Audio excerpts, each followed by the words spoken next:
Hallo und herzlich willkommen zurück beim Unsafe Release, eure Schweizer Formel 1 Podcast mit euren Hosts Kasel und Schubs.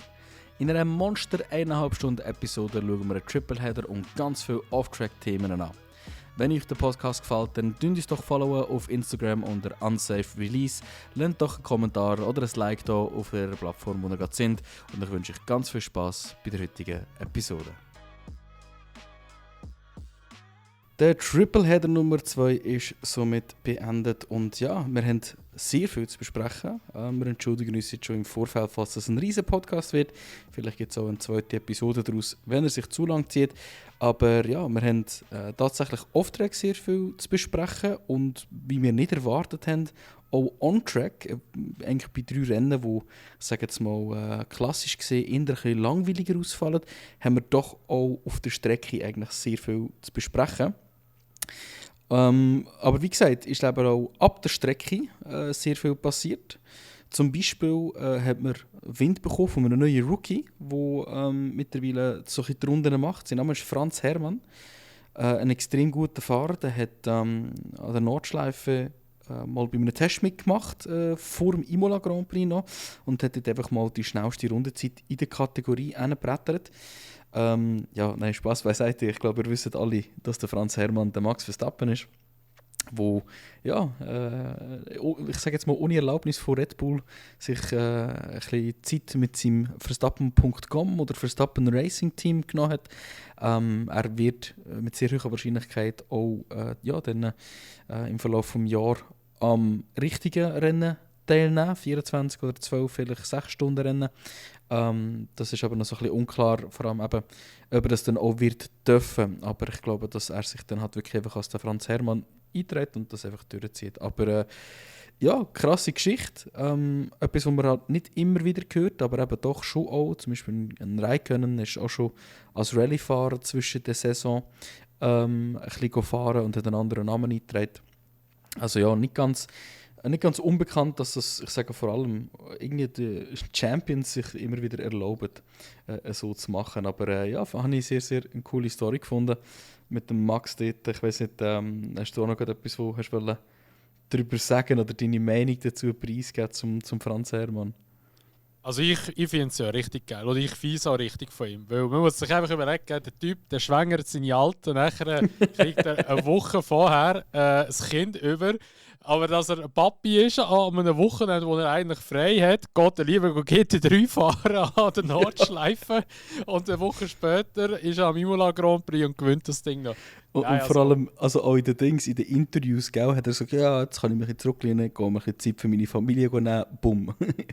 Ja, also eine völlig geile Aktion. Also für das feiere ich einfach den Max so extrem, dass er einfach wirklich einfach sein Ding macht. Und eben, er wird ja schon auch die Nordschleife noch fahren. Er war ja als erstes Mal dort, lustigerweise. Er ist noch nie an der Nordschleife gefahren. Nur halt im Sim-Racing amis. Und kennt es halt nur von dort, aber selber dort gefahren ist er wirklich noch nie anscheinend. Und er hat scheint's Track Record gemacht, aber ich bin mir nicht ganz sicher, ob das wirklich stimmt. Und er hat ja einfach gesagt, er wollte mit einem möglichst deutschen Namen an den Start gehen. Und das sei einfach Franz Herrmann gewesen, wie er sich registriert hat. Sehr, sehr lustige Geschichte. Also der Track richtig Record, geil. By the way, es ist nicht der Track Record, sondern von dieser Kategorie der Lap von dieser Record. Kategorie, ja. Also es ist nicht so, dass es die all-out schnellste Zeit auf Alltime ist, aber wenn er jetzt im Rennen gefahren wäre, hätte er die schnellste Runde gehabt. So kann man es eigentlich anschauen. Okay. Genau. Ja, aber richtig geile Aktion und finde ich auch richtig und ich finde es auch gut, dass Fahrer das machen oder auch möchten machen, aber das zeigt halt einfach auch, was der Verstappen eigentlich für ein Racer ist und er eigentlich wirklich Formel 1 fährt, weil ihm das Spaß macht oder wegen dem Racing macht er es gern und nicht wegen dem Geld. Das zeigt es einfach halt noch einmal mehr wieder, weil ein Hamilton hast du jetzt noch nie gesehen, so etwas machen, oder? Andere Fahrer, die fahren einfach in der Formel 1 und wenn sie nicht fahren, sind sie auch froh, aber er wird halt einfach immer fahren. Das finde ich halt schon richtig nice von ihm. Das ist so, ja. Also es gibt einfach Leute, die halt einfach aus einer gewissen Passion in die Formel 1 reinkommen und das einfach wirklich auch wollen. Ein paar bleiben drin. egal wie passionate das sie sind, weil sie halt Talent haben, weil sie mehr Biss haben als andere. Zum Beispiel der Stroll, der hat eigentlich keins von beidem und ist trotzdem drin. Ja, der hat ja wirklich kein Biss. Ja, ist wirklich so, ja. Ja. Auf die Hand wissen jetzt, ja. Aber sehr wahrscheinlich schon. Du greifst 3 Themen voraus. Etwa. Ja, das haben wir gar nicht aufgeschrieben, kommt mir gerade in den Sinn. Mama, ja, gut, ich habe jetzt so relevant. Ich kann es tun. Das ist für mich ganz, ganz wichtig, dass wir dort drüber reden. Ja, die Lieblingsfahrer lassen wir fahren, kann ich verstehen. Auf jeden Fall, ja, einer, der die Passion hatte und den Biss hatte, aber vielleicht das Talent ein bisschen dafür gefällt hat, und das meine ich jetzt wirklich nicht despektierlich, ist der Duan. Dort haben wir kurz vor dem Imola Grand Prix offiziell dann Bescheid bekommen, endlich, dass er durch Colapinto wieder ersetzt werden. Dann technisch gesehen hätten wir noch viel Alpine-Mess zum darüber reden, aber mir ist langsam leid. Ich mag nicht mehr darüber reden, dass sie wieder Team Principal wechselt haben und weiß auch nicht was. Ist halt Alpine, wo Alpine Sachen macht. Also sprich der Oliver Oaks, wo auf Dubai abgehauen ist, weil sein Bruder dort irgendwie verhaftet wurde und jetzt ist er selber irgendwie verschwunden oder irgendwie so etwas. Das also meinst du? So. Ich weiß nicht, ob wir das letzte Mal angesprochen haben. Ich weiß nicht, aber du hast mir das erzählt, kann ich meinen. Ja, genau. Also ich weiß auch nicht, wie tief das wir es im letzten Podcast besprochen haben. Wir hören halt leider nicht immer gerade den letzten Podcast, wenn wir den aufnehmen, sondern informieren uns einfach, was jetzt gerade so war. Falls wir noch nicht darüber geredet haben, einfach einen kurzen Ablauf. Basically, Oliver Oaks, sein Bruder, ist verhaftet worden wegen Geldwäscherei. Der hat immer noch weiterhin mit Ural Kali zusammengearbeitet und dort Geld reinbuttern lassen von Hightech. Ziel war dort schlussendlich auch gewesen, den Mazepin irgendwie zurück in die Formel 1 zu bekommen, sowie auch einfach generell, ja, halt mit russischem Geld arbeiten ist nicht erlaubt momentan unter der FIA, und sie haben es auch gemacht, und das ist mal das eine, einfach Sanktionen ist das andere, also auch staatlich gesehen, rechtlich gesehen, hat er auf den Sack bekommen, und der Oaks hat sich dann halt einfach auch zurückgezogen, damit ja nicht irgendwie Alpine müsste darunter leiden unter irgendwelchen Investigationen oder so. Ja, und jetzt haben wir wieder den Briatore, der am Helm ist, und dem seine erste Entscheidung ist logischerweise gerade den Colapinto rauszunehmen. Mittlerweile hat sich aber herausgestellt, dass es eigentlich also den Colapinto reinzutun, nicht den Duan. Genau, Colapinto reinzubekommen, richtig auszuwechseln. Den Duan rauszunehmen. Genau. Mittlerweile weiss man aber auch, dass das schon eine Entscheidung war, die vor dem Wechsel vom Team Principal gefallen ist. Also da haben wir eigentlich Colapinto schon vorher reingesteckt. Was aber sehr interessant ist, dass sein Contract nur für 5 Rennen ist. Stimmt das? 5 oder 6? Genau, ja, 5 Rennen. Nur für 5. Und das wirft halt so ein bisschen die Frage auf, ja, was wollen sie denn machen? Ist das einfach so ein bisschen aus, schau, wir haben im Duo noch nicht mehr Chance gegeben, so sagen wir das erste Mal, dass wir dir nicht mehr Chancen geben. Ja, frage ich mich so ein bisschen, was denkst du, was ist die Intention dahinter, dass sie sagen, ja, du bekommst nur einen 5-Race-Contract über? Das Geld. Also, in erster Linie ist es einfach das Geld wieder. Also, ich muss ehrlich sagen, es ist halt schon ein bisschen assi. Der Duan ist ja eigentlich auf Strecken gefahren, wo er noch nie gefahren ist. Also, vielleicht höchstens Simracing, aber sonst auch so ist er ja nie irgendwie, ich weiß nicht, ob er je in Australien gefahren ist oder China, weiß ich nicht. Nur Japan tatsächlich. Keine Ahnung, ich weiß es wirklich nicht, aber das sind halt alles so Strecken, wo er nie gross gefahren ist. Und jetzt der Colapinto kommt jetzt gerade auf Europa-Rennen, wo der Duan auch gefahren wäre. Und man muss einfach auch sehen, der Duan ist ja nicht einmal vom Speed her so weit weg vom Gasly eigentlich. Also klar, der Gasly hat hier und da schon besser performt, da möchte ich nicht abstreiten. Der Duan hat auch viel Schrott gemacht. Aber wenn du rein nur von der Pace anschaust, also vom Qualifying Pace an, ist er nicht einmal so abartig weit weg gewesen vom Gasly. Ja, das aber ist ein schneller Fahrer. Das darf man über das Ganze darüber nicht vergessen. Genau, er war eigentlich schon schnell gewesen. Aber ich glaube es halt schon, dass in erster Linie halt einfach der Briatore halt das Geld auch wieder vor Augen hatte. Weil er ist halt, irgendwo durch ist halt einfach auch der Geschäftsmann und nicht irgendwie ein Team Principal. Und ja, darum hat er halt Colapinto genommen, weil er bringt halt die dicken Sponsorengelder mit, noch von Argentinien. Die argentinischen Fans, die auch nochmal Geld bringen für Alpine. Also dort macht es schon Sinn, wie so 5 Rennen. Hure schwierig zu sagen. Also ich sehe ehrlich gesagt dort auch noch nicht so ein Bild dahinter. Vom jetzt Colapinto, eben gerade Imola, greife ich ein bisschen vor, ist ja jetzt wahnsinnig berauschend gewesen. Also auch die nächsten 2 Rennen ist er auch nicht berauschend gewesen.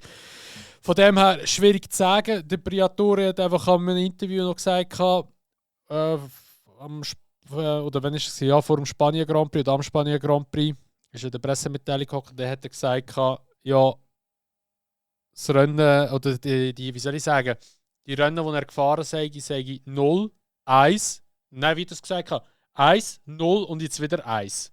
Also alles so, ja, das erste Rennen kennt er die Strecke, in Monaco ist er ja eh noch nie gefahren und jetzt Spanien ist eigentlich das erste Rennen, das zählt, aber es ist sein 3. Rennen. Wieso in dem Stil hätte es irgendwie sagen. Aber es haben ja alle gesagt, sie haben nicht so richtig verstanden, weil der Briatore, sein Englisch ist ja katastrophal teilweise. Und ja, darum mal schauen, was jetzt in 2 Rennen passiert, ob der Colapinto wieder ausgewechselt wird durch einen anderen Fahrer, durch den Duen wieder. Es gibt ja eben, jetzt müssen wir halt wieder ein bisschen vorgreifen, es gibt ja Gerüchte, dass zum Beispiel der Paul Aaron vielleicht könnte kommen. Ich muss aber auch sagen, der Paul Aaron ist ein bisschen unwahrscheinlich, weil der ist ja hauptsächlich wegen Oliver Oaks eigentlich zu Alpine gekommen, weil der ist ja unter dem Oliver Oaks im Team gefahren bei Hightech. Oder Hightech ist es? Ja, Hightech ist es. Yes. Genau, und alternativ haben sie, wer haben sie noch? Ich habe es mal aufgeschrieben, ich weiß nicht mehr wer. Einer, der nicht in der Formel 2 fährt, aber auch nicht gerade so berauschend ist. Ja, der Martins. Der Victor Martins. Und der Kuschmaini. Ist der Martins nicht? Nein, stimmt. Martins ist jetzt zu Williams gegangen, Entschuldigung, richtig. Genau. Der Kuschmaini. Genau, technisch gesehen könnte sie wieder den Hirakawa anfragen, wo jetzt aber eigentlich unter Haas ist. Also ja, die Fahrer säckeln ihnen ein bisschen davon. Genau. Und da gibt es jetzt halt eben wieder schon Spekulationen. Wir haben den Namen schon lange nicht mehr im Podcast drin gehabt. Der Mick Schumacher soll angeblich auch noch ein bisschen in der Pole Position sein. Er tut ja immer noch ein bisschen liebäugeln mit der Formel 1. Obwohl das bei ihm ja eigentlich momentan in der WEC Series bei Alpine das Ganze relativ gut läuft. Die haben ja jetzt, ich glaube, es etwa 3 Rennen gehabt bis jetzt und er ist so immer auf dem Podium gestanden mit seinem Alpine. Also von dem her kann man sich dann nicht beklagen, für das es ja eigentlich die 2. Saison ist für Alpine. Also dort läuft es relativ gut. Ja, mal schauen, ob das zustande kommt. Ich persönlich glaube es weniger, dass der Mick wieder zurückkommt in die Formel 1, aber nicht bei Alpine. Da gibt es ja noch ein Gespräch mit Cadillac, dass die ja eventuell Interesse an Mick haben. Ja, eben, es ist so viel Spekulationen und es gibt so viele Gerüchte in der Formel 1 im Moment. Gerade vor allem um Alpine herum, das ist nicht mehr normal. Und man muss wirklich sagen, ich habe es letztes Mal ein bisschen überlegt, wenn der Scheiß eigentlich angefangen hat mit dem Alpine Downfall, wo man mittlerweile schon wirklich sagen kann. Ja, mit dem Abitebull eigentlich. Ja, ich würde sagen, es war eigentlich noch okay gewesen, bis der Safnauer gegangen ist. Nach dem Safnauer war es nur noch Katastrophe gewesen. Ich finde, es hat schon vor dem Abitebull angefangen, weil wo der Abitebull noch Teamchef war, hat mir ja Renault wieder zurück in Sport holen. Und dort haben sie zum ersten Mal angefangen zu reden von dem 100-Rennen-Plan. Und etwa, wo so 60 Rennen durch waren, haben so einen Technical Director gekickt. Ich weiss leider den Namen nicht mehr, ob es echt der Marc Genet war oder so. Ich weiss den Namen echt nicht mehr. Und ab dort haben sie dann nachher den 100-Race-Plan resettet, sind auf einmal zu Alpine geworden, haben wieder einen neuen 100-Race-Plan rein da. Also mich denkt, das hat zwischen 1000 Race-Pläne. Ja, etwa so, ja. Es hat für mich etwa dort angefangen und ich meine, es ist einfach schon beim Abitebull, obwohl ich muss sagen, persönlich gesehen, bin ihm nie warm geworden, ich habe den Cape nicht gern. Aber der ist nachher Team Principal vom Hyundai Rally Team geworden und die holen Punkte und Rally Wins rein wie blöd. Der macht das gut, der ist ein guter Team Principal am Ende vom Tag. Und so ein bisschen, ja, man merkt einfach von vorweg, das Hauptproblem ist, dass das Team nur noch Geld will. Es will gar nicht gewinnen, es interessiert es gar nicht. Also Renault auf jeden Fall nicht, zu 100%. Die sehen nur Marketing dahinter.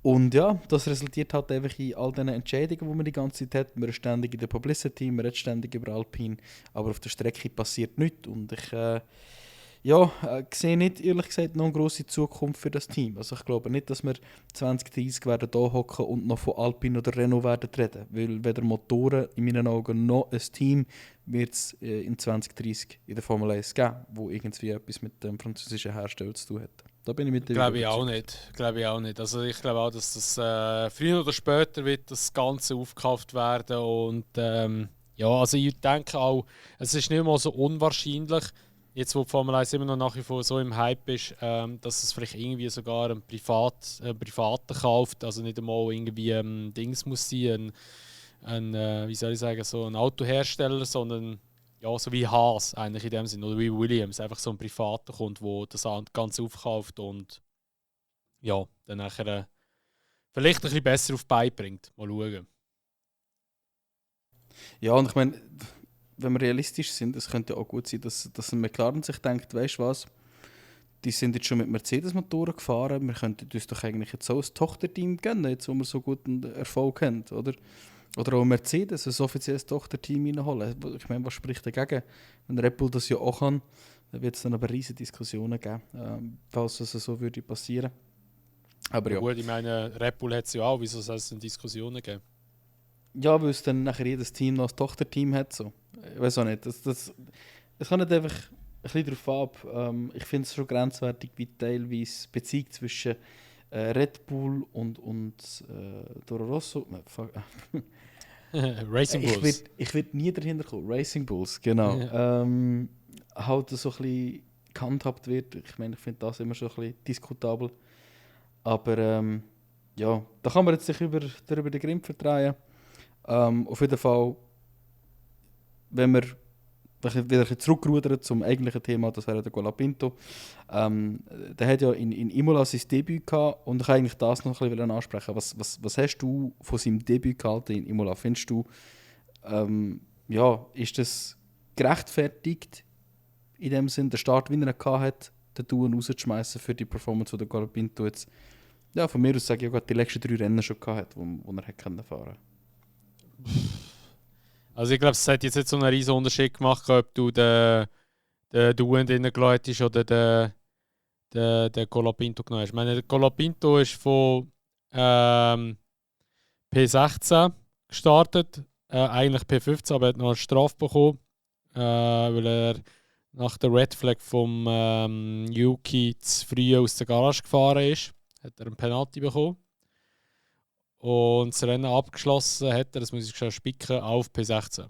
Also, er ist genau dort losgefahren, oder er ist dort geendet, wo er losgefahren ist. Und auch jetzt so, die restlichen Rennen, die haben jetzt also auch nicht überzeugt, in meinen Augen. Also, ja, es gab vor allem auch Spanien, also es ist jetzt nicht irgendwie so eine Meisterleistung, oder man muss sagen, so, der hat es jetzt verdient, dass er den Duen ersetzt hat. Aber ja, ist halt schwierig zu sagen. Gell? Ich denke auch wirklich, dass der Briatore ein bisschen Geld möchte absahnen und ja, that's it. Aber ich glaube, der wird nach 2 oder 3 Rennen wird der wieder ersetzt oder nach der Sommerpause. Bin ich ganz ehrlich, wenn es so weitergeht. Ja, es kommt natürlich darauf ab, wie viel Geld das er wirklich mitbringt. Das ist traurigerweise in meinen Augen auch fast der einzige Faktor. Was ich sehe, ist, dass er nicht ganz so wohl ist, wie er es zum Beispiel war mit dem Williams. Also ich glaube, der Williams-Karre ist ihm deutlich besser gelegen. Er ist besser gefahren drinnen. Aber ja, ich fände es schade, wenn wir jetzt ihn auch noch rausbooten, weil nicht wie beim Duen, beim Colapinto weiss ich wenigstens, dass der Cape ein unhuere Talent noch dahinter hat, was im Duen halt wirklich schlichtweg so ein bisschen gefällt hat in meinen Augen. Aber auch der Duen hat eine 2-3-jährige Karriere in der Formel 1 haben. Ich sehe auch beim Colapinto eigentlich so etwas Ähnliches, dass der eigentlich schon ein paar Jahre verdient hat, drinnen zu sein, nur wenn sie ihn werden kicken, wird ihn niemand mehr aufnehmen. Oder wenn du 2-mal gedroppt wirst als Rookie, dann ist es meistens einfach vorbei. Und von dem her fände ich das einfach mega, mega schade, wenn das passieren würde. Aber ich habe so ein bisschen die Vermutung, dass so etwas kommt. Also ich bin da auch ein bisschen auf deiner Seite. Ja gut, unter einem Priatore sowieso. Gell? Wenn du dort verkackst, dann bist du einfach durch. Ist so. Das musst du halt einfach wissen. Und darum, ja, also ich würde jetzt nicht sagen, dass er gerade auf dem Schleuderstuhl hockt, aber ich glaube, er ist schon noch ein bisschen ich glaube, das Einzige, was für ihn spricht, ist, dass sie wie keinen klaren weiteren Kandidat haben. So. Sie haben nicht jemanden, den du 100% kannst reinsetzen kannst, außer sie sagen, sie wollen den Duen wieder haben, weil irgendetwas teamintern überhaupt nicht funktioniert. Aber der Colapinto hat es ja hure gut mit dem Briatore. Also wird sich das nicht so schnell ändern. Also wenn er nicht gerade schlecht performt, wird er es ja schon durchmachen. Aber es ist auch nicht so, dass sie gar niemanden haben. Eben, sie können den Aaron reinsetzen, sie können den Maini reinsetzen. Sie können, wenn sie Bock haben, einfach auch allen immer einen 5-Rennen-Contract geben und einfach mal ein ganzes Jahr lang schauen, wer am besten fährt. Ich meine, hell, Red Bull ist auch nicht weit davon entfernt, genau so etwas zu machen. Und ist schon gerade so ein bisschen das nächste Thema, das ich aufgreifen will, aber eher so ein bisschen indirekt. Ich will zuerst mal einfach schnell über den Mordscrash vom Tsunoda reden. Das ist ja echt, ich würde sagen, erschreckend gewesen. Ist ein Corner, wo man nicht oft wirklich sieht, dass ein Auto einen Unfall macht, aber als ich es zuerst gesehen habe, habe ich gedacht, da ist jetzt ein bisschen hure viel kaputt, für so wie das Auto aussieht. Und der Moment, wo dann der Replay kam, bin ich zuerst mal wirklich so ein bisschen einen Schritt rückwärts und dachte so, oh shit, okay, das ist ein wilder Crash gewesen. Er hat sich also ins Gras rausgekommen ist er eigentlich nicht. Es ist einfach Kontrolle verloren vom Auto. Du siehst, dass er komplett on the edge ist und der kaum fahren kann.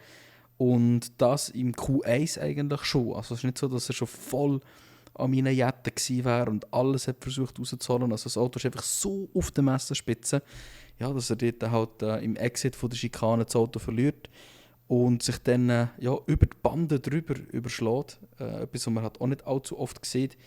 War sehr froh gewesen, dass ihm nichts passiert ist. Und auch da, glaube ich, kann man wieder mal im Halo einfach Danke sagen, dass ihm nichts passiert ist, weil er war mit dem Cockpit genau auf die hohen Gummireifen draufgeht. Von dem her können wir wieder mal froh sein. Aber erschreckend zu sehen, wie viel Mühe dass er mit dem Auto hat und auch erschreckend einfach generell den Crash zu sehen, wie er passiert ist. So.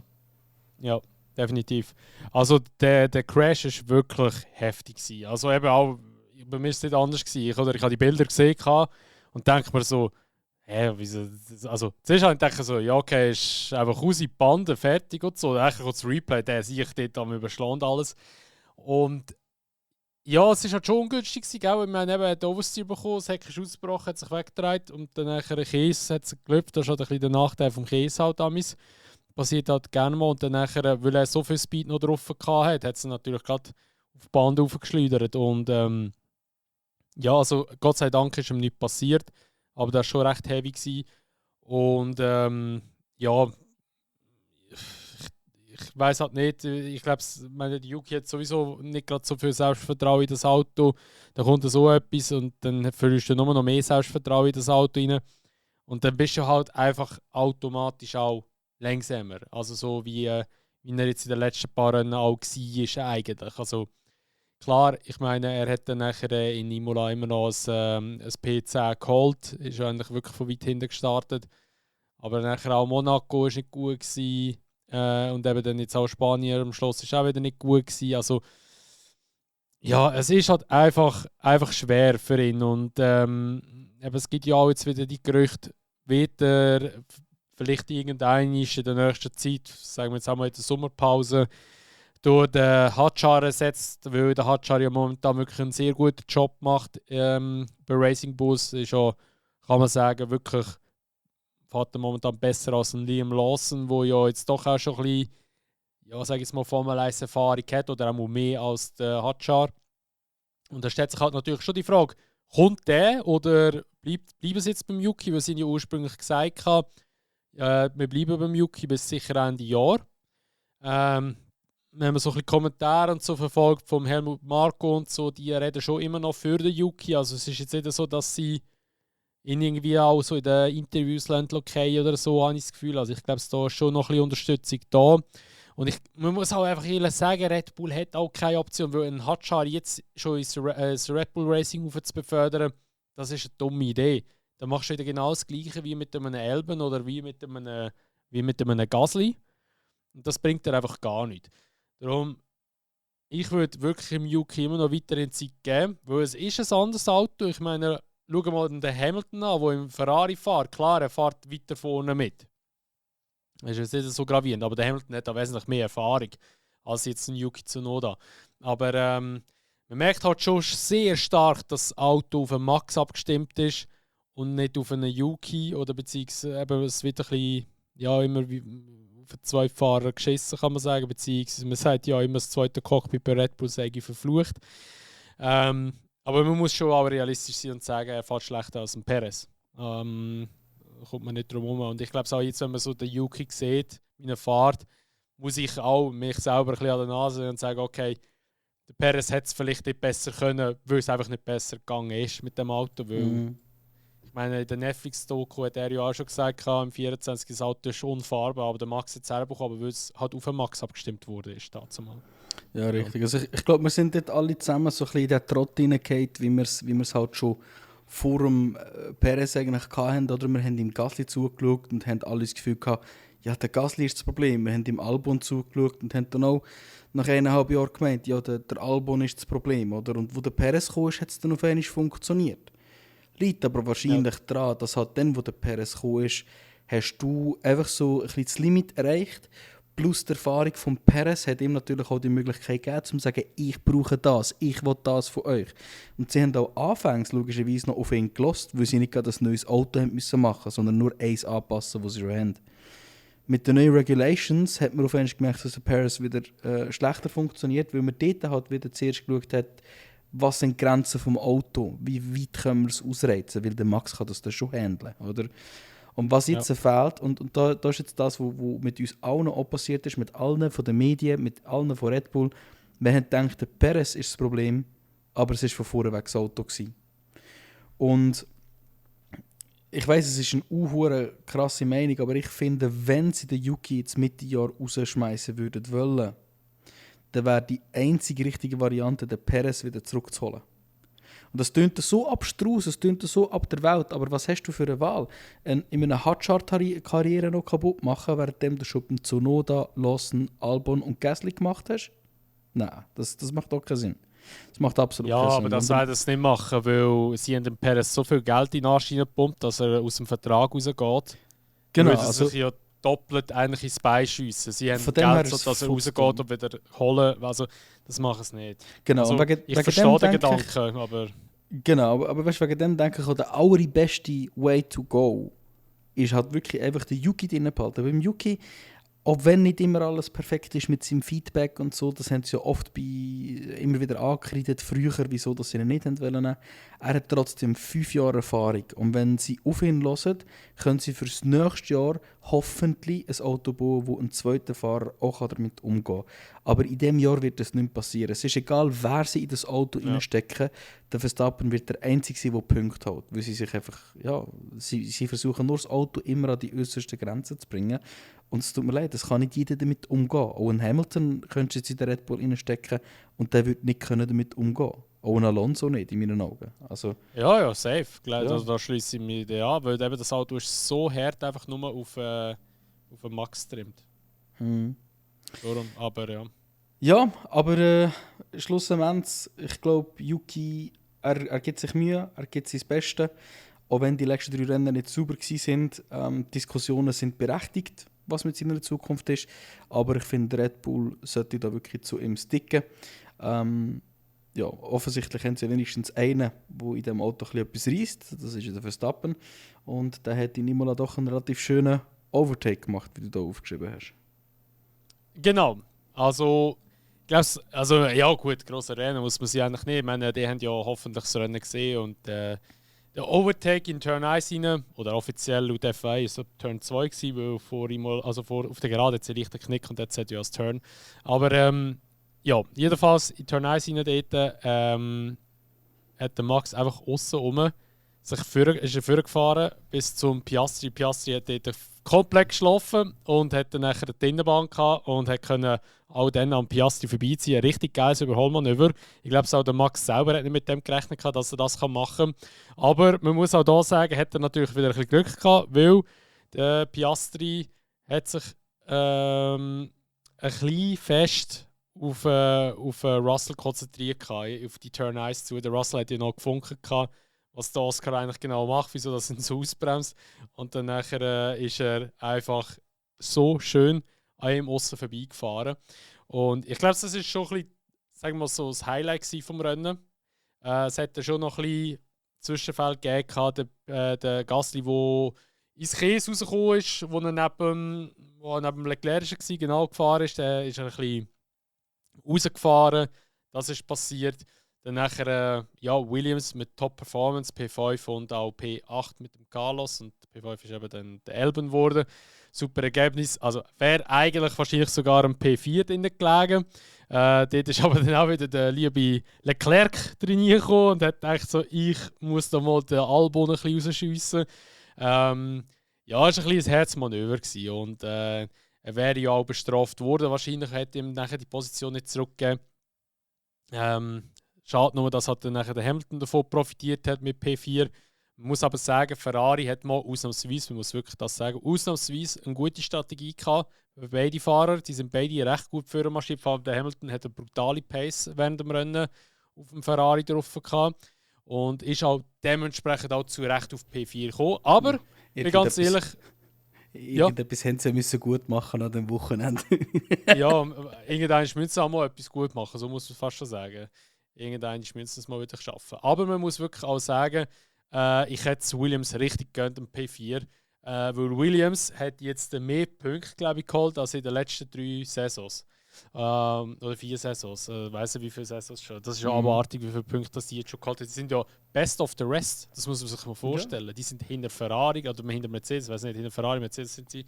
Das ist krank. Williams. Also, ja. Eben, ich meine, ich gönne es denen so von Herzen, weil das ist seit dem James Vowles ist das einfach so ein sympathisches Team geworden. Es ist so viel Struktur drin. Und hast du mal ein Interview gehört, was der James so erzählt hat über das Team, wie das so gelaufen ist, bevor das er gekommen ist? Das ist nein, das nimmt mich gerade Wunder. Anscheinend war es so, dass die Aero-Abteilung etwas gebaut hat, die Chassis-Abteilung hat etwas gebaut und die Motorabteilung hat etwas gebaut. Und dann nachher, die haben sich nie untereinander abgesprochen. Dann müssen sie irgendwie einfach zusammenwürfeln, dass das irgendwie passt und dass man sich bewegen können. Also, da ist wirklich so untereinander die Kommunikation zwischen den verschiedenen Abteilungen ist gar nicht rum gewesen. Völlig das krank. Das ist schon heftig. Darum hat das auch nie funktioniert. Und, das kannst du dir gar nicht vorstellen, bei so grossen Organisationen. Das macht so keinen Sinn. Nein, wirklich nicht. Aber jetzt haben sie es wirklich mega gut in den Griff bekommen. Und das muss ich wirklich sagen, das war eigentlich alles nur wegen James gewesen. Und ich finde es einfach immer wieder geil, wenn er so nach der Rennen immer so sein Recap gibt. Er immer so, wenn ich dem seine Stimme höre und mir erzählt, es wirkt immer so hure beruhigend, so richtig so, ja, macht euch keine Sorgen, das wird noch besser. Podcast und so. Von ihm. Ja, wirklich. Hey, er ist wirklich mega sympathisch, er ist wirklich ein James Vowles ASMR, Alter, das bin ich. Ja. Das prickelt in meinen Bauchnabel. Ja, genau. Nein. Es ist halt er ist wirklich ein geiler Sieg. Und jetzt bin ich schon schauen, also jetzt nach Spanien sind es hinter Red Bull. Es sind zwar fast 100 Punkte, also es ist schon recht viel, aber für Williams P5 mit 54 Punkten, Racing Bulls hat 28 Punkte, also sind fast 30 Punkte Vorsprung. Top-Ergebnis. Ja, und es ist halt einfach auch schön, gell, wenn sich ein Team wie Williams kann sich darüber nerven, dass sie nur einen P5 haben, weißt? Und das ist einfach schön zu sehen. Nicht zuletzt, weil halt einfach auch die beiden Fahrer, die sie haben, die sind so beliebt und ja nicht ohne Grund, oder? Es sind beides einfach wirklich gute Käben. Ich gönne es den Fahrer, ich gönne es im Team, ich gönne es jedem einzelnen Mechaniker, der bei Williams arbeitet. Und ja, manchmal braucht es halt einfach so ein bisschen die eine Person, gell, wo irgendwie das Team aus etwas rausläuft. Manchmal ist es ein Fahrer, manchmal ist es ein Team-Principal wie der Vowles oder eben Fahrer. Gute Beispiele sind zum Beispiel ein Schumacher oder auch ein Verstappen, wo Red Bull respektive Ferrari so ein bisschen aus dem Zeugs rausgeholt hat. Genau. Oder ein Sepp kann man definitiv auch sagen, wobei er es bei Ferrari leider nicht geschafft hat. Ja, und dann gibt es halt manchmal eben auch Leute, die noch ein bisschen weiter im Hintergrund sind. Einfach Engineers, wie zum Beispiel Adrian Newey, wo halt ja, den Laden können umkehren, und das ist jetzt ja seit längerem die Hoffnung von Aston Martin. Und wir haben jetzt in Monaco im nächsten Rennen von dem Tripleheader zum ersten Mal, also einen Geschmack davon bekommen, kann man nicht sagen, aber er ist zum allerersten Mal bei Aston Martin an der Pitwall gehockt. Muss sagen, ich finde, grün steht ihm. Es ist noch ein bisschen ungewöhnt, aber ich finde, es passt. Wo er jetzt ist. Jetzt kann ich einfach nur hoffen, dass sein Team generell ein bisschen Schritte gegen vorne macht, weil ich habe vor allem seit Monaco eigentlich so ein bisschen das Gefühl, dass extrem viel Frustration in dem Team drin ist. Ein Alonso, der immer wie hässiger wird, schon vor seinem DNF zum Beispiel, aber nachher eben auch noch das DNF hat. Du hast einfach immer wie mehr so ein bisschen Geschichten, die halt einfach auch hörst. Und ich frage mich jetzt so ein bisschen, meinst du, ein Adrian Newey bringt das fertig, das Team irgendwie umzukrempeln? Oder ist er nicht der einzige Faktor? Ich glaube, es ist schon schwierig. Also, ich glaube, wenn man das Team kannst umkrempeln, müsstest du schon mal bei den Fahrern anfangen. Also, nicht gegen den Alonso, er ist sicher einer der besten Fahrer oder der besten Formel 1-Fahrer oder allgemein motorsporttechnisch, denke ich, er hat sicher sehr viel auf dem Kasten oder man hat er auch mehrfach schon bewiesen. Aber eben auch gerade, man muss auch so anschauen, immer wenn er das Team gewechselt hat, ist es eigentlich relativ gut gelaufen. Also beziehungsweise, gut, jetzt Alpine abgesehen, Ferrari hat sich dann auch ein bisschen erholt. Aber wenn wir zum Beispiel auch McLaren anschauen, McLaren war so am Boden, dann geht er und dann geht es plötzlich aufwärts. Gut, klar, es sind natürlich auch noch andere Köpfe im Hintergrund gewesen, muss man natürlich auch wieder sagen. Du kannst es auf alles beziehen, auch auf Alpine. Alpine hat in der Zeit, als er da war, einen Win gehabt und ist nachher gegen runtergefallen und der ist hässlich gegangen. Also, kannst du sogar auf das Team beziehen. Ja, es ist halt einfach, ich finde halt einfach, dass er halt einfach ein bisschen zu wie sagt man dem Lied? Wie sagt man dem Polarisierend. Polarisierend, genau. Wie komme ich auf Lied? Egal. Ich glaube, er ist einfach ein bisschen zu fest. Und ich meine, ich weiß nicht, wer das gesagt hat, dass wenn er im Team hast, dass er eigentlich so ein bisschen der Teamchef und alles zusammen ist und so. Und ich meine, McLaren hat ja recht nach seiner Pfeife getanzt, das muss man schon sagen, dazu mal. Und darum ist es da einfach nur der richtige Entscheid gewesen, dass sie ihn rausrühren. Also rausrühren, er hat ja gesagt, hört auf und dann ist er wieder gekommen. Aber ich würde einfach schon mal beide Fahrer wechseln bei Aston. Ich würde den Stroll ersetzen, aber das ist halt schon ein langes, lästiges Thema. Ich meine, jetzt, wo er seine Pfote kaputt hat und er wieder muss operieren, also das ist mal gute Besserung an dieser Stelle. Ich denke jetzt aber schon mit dem, es gibt ja ein bisschen Spekulationen, oder die Spekulationen verdichten sich ja, dass der Drugovic ja soll kommen, obwohl das er ja eigentlich in Le Mans wäre. Aber er scheint es der Formel 1 priorisieren. Und ich denke, wenn er würde kommen, wäre sicher keine schlechte Geschichte dann. Oder der Stoffel van Dorn wäre ja auch, aber der ist ja auch anscheinend an Le Mans. Ja, mal schauen, wer dort wirklich kommt. Ich denke, das wird in den nächsten Pedro de la Rosa. Ja. Imagine, dass Sepp wird wieder kommen. Weißt du, wie krass? Boah, imagine. Nein, das wird nicht passieren. Ja, naja, also das Einzige, was ich mir vorstellen könnte, ist wirklich eigentlich der Drugovic. Dass er wird kommen. Und ja, mal schauen, wie er so performt. Ich glaube, es hat einfach eben die beiden Fahrer müssten weg. Ob der Adrian Newey selber, also wenn wir zurück auf die Frage kommen, ob der Adrian Newey selber viel kann reissen dort. Ich denke, aerotechnisch oder chassistechnisch, ja, das sicher. Ich meine, für da hat er halt einfach schon wirklich so viel Erfahrung und er hat es ja immer wieder bewiesen, dass er wirklich das Handling dazu hat. Aber du musst halt auch die Fahrer haben dazu, wo dann nachher das können umsetzen können. Du musst auch ein bisschen das Team dahinter haben, wo das auch dann ein bisschen kann, wirklich so weiterführen. Klar, sie haben jetzt auch hier den Teamchef, der mal bei Mercedes war, angestellt war. Ich weiß nicht, wie er heisst. Der ist ja er, der James Wells und der Toto Wolff sind ja die drei sicher bei Mercedes. Und er ist jetzt bei Aston. Ich weiß nicht, wie er heisst, ist auch egal. Jedenfalls, er ist jetzt der Teamchef. Und ja, mal schauen, ob es jetzt komplett einen Wechsel gibt. Aber ich denke, bei den Fahrern müssen sie sicher auch anpacken. Und ich glaube, es hat einfach der Alonso ist über seinem Zenit. Schon lange.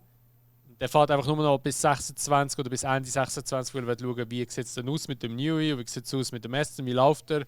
Kann ich Chance auf einen WM-Titel, aber wenn er nach den ersten 3-4 Rennen merkt, da läuft gar nicht, da klappt nichts, dann rührt der Battle dann her Ende Jahr und der ist fertig. Und der Stroll, da müssen wir gar nicht darüber diskutieren. Ja. Nein, also das ist, wenn es eine sportliche Entscheidung wäre, dann wäre er schon lange draußen. Ich habe wirklich so ein bisschen Hoffnungen. Er ist overstayed. Punkt. Er ist zu lange in der Formel 1 für das Talent, das er hat. Da hat er schon längstens mindestens im Drugovic. Der Drugovic sollte eigentlich schon in seinem 3. Jahr sein und man sollte eigentlich bei ihm schon merken, dass es doch nicht so gut ist und den anderen auch. Man sollte schon eine Generation weiter sein eigentlich und man hängt immer noch auf dem Drugovic rum, wo ja, einfach die Chance schon mehr als verdient hätte eigentlich. Er ist nicht für nichts Formel 2 Champion geworden. Und da gibt es auch ganz viele andere Namen, die nicht haben können in die Formel 1 kommen, weil die ganze Zeit ein Platz besetzt ist.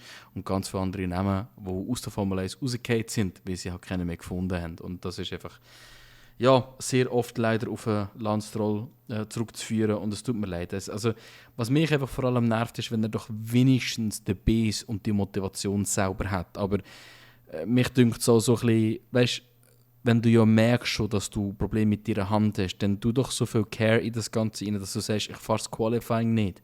Weil das Team leidet darunter. Das Team kann keinen Punkt fahren, wegen dir. Weil du nicht schon vor dem Quali sagst, ich mag ihn vielleicht gleich nicht. Oder dann hat wenigstens ein Drugovic mal ein Rennen können fahren. Ja, ich meine, der Essen ist ja gelaufen am Wochenende. Also, wenn wir den Pace anschauen von Alonso, die ist ja gut gewesen. Ich habe wirklich das Gefühl, also ich wollte schon nicht Unruhe stiften oder in dem Sinne einfach nur schlecht reden über ihn. Aber ich habe das Gefühl, dass er einfach selber auch keinen Bock mehr hat und irgendwie nur noch auf den Papa lässt und das jetzt halt auch dem Papa noch in die Türe zieht. Aber das ist einfach in meinen Augen ein Trotzeligkeit, wo nicht mag und halt anstatt das zugeben, dass er keinen Bock mehr hat zum Fahren, tut er halt sagen, meine Hand tut jetzt weh und ich muss sie noch einmal operieren und hinter den Türen passiert eventuell gar nichts.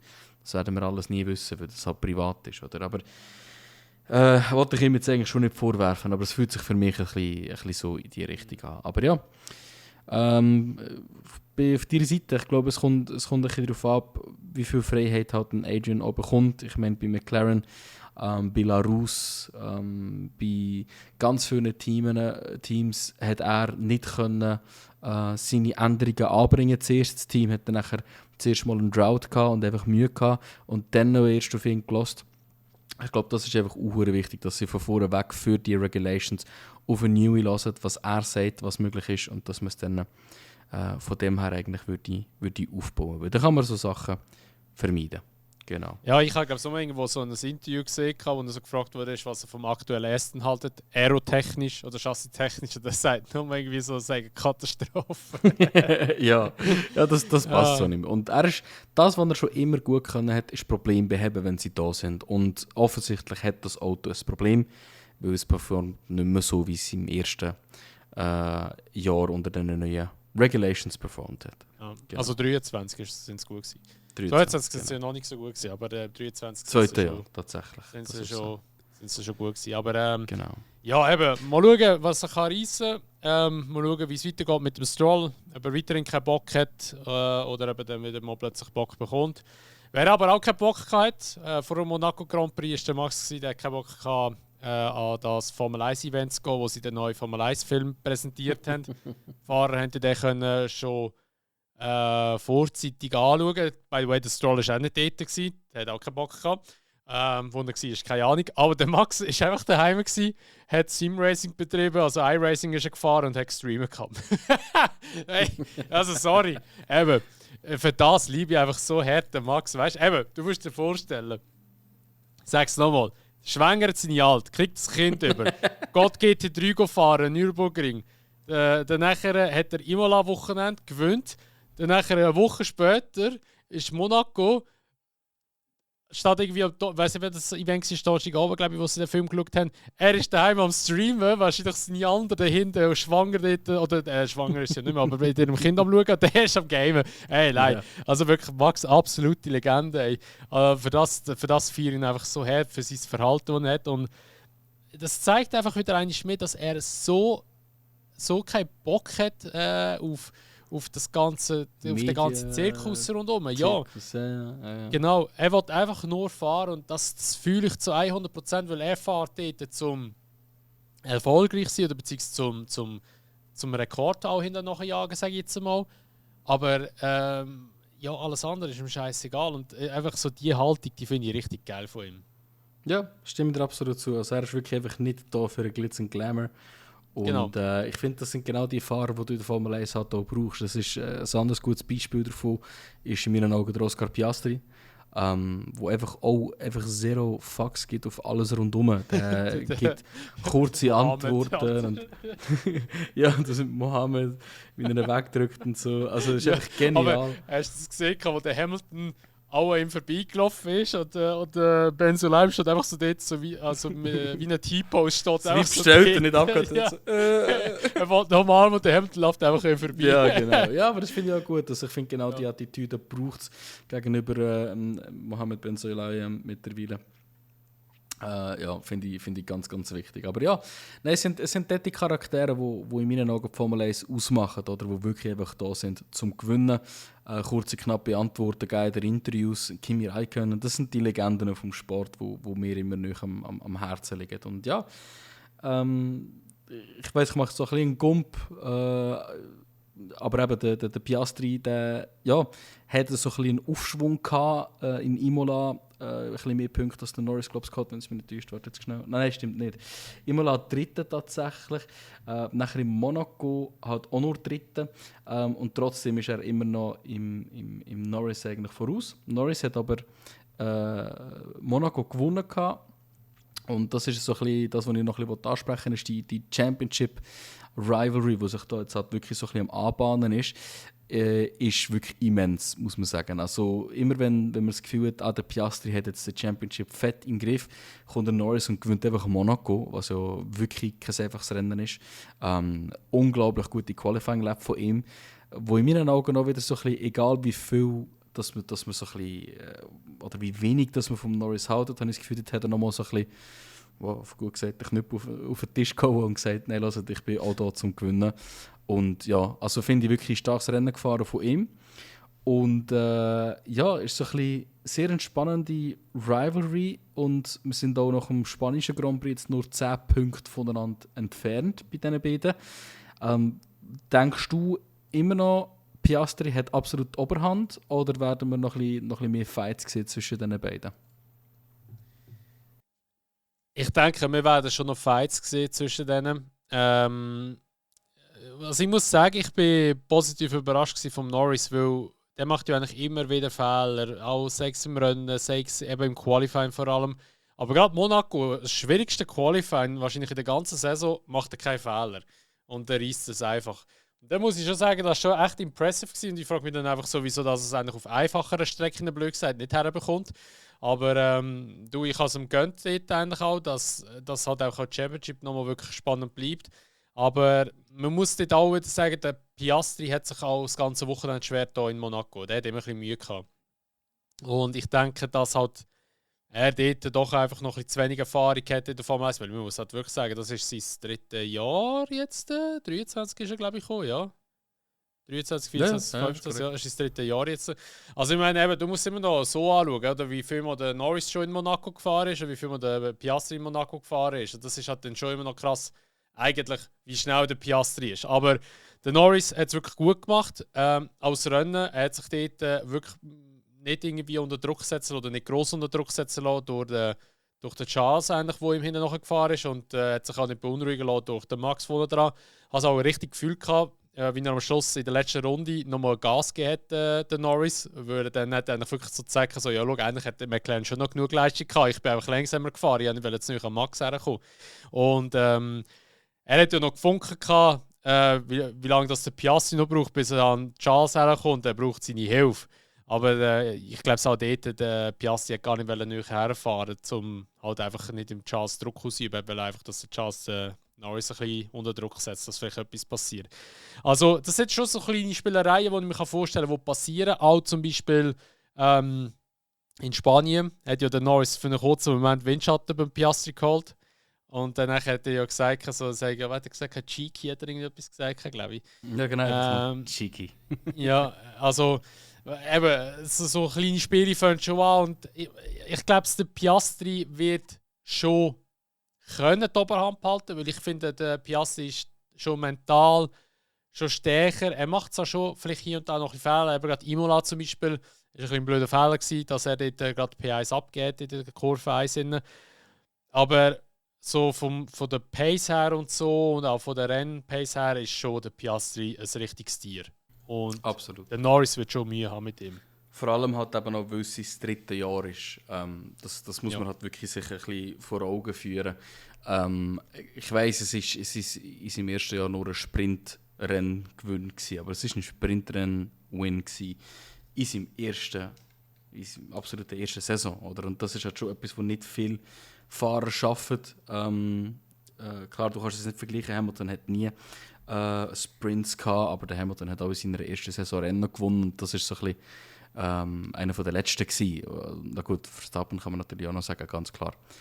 So zwischendrin. Aber sonst gibt es keinen, der in seiner ersten Saison ein Rennen gewonnen hat. Und er nimmt halt das Talent jetzt schon mit und kann sich immer noch verbessern. Das ist, glaube ich, ein Punkt, den wir immer wieder angesprochen haben. Wobei ich aber generell finde, dass so die Qualität der Rookies in den letzten paar Jahren extrem gut geworden ist. Und ich denke, das hat auch damit zu tun, dass Formel 2 jetzt auch seit etwa 2-3 Jahren auf ein ähnliches Autokonzept umgestiegen ist, wie man das halt schon in der Formel 1 hat, mit dem Unterboden, wo die ganze Downforce eigentlich macht. Rounding Era.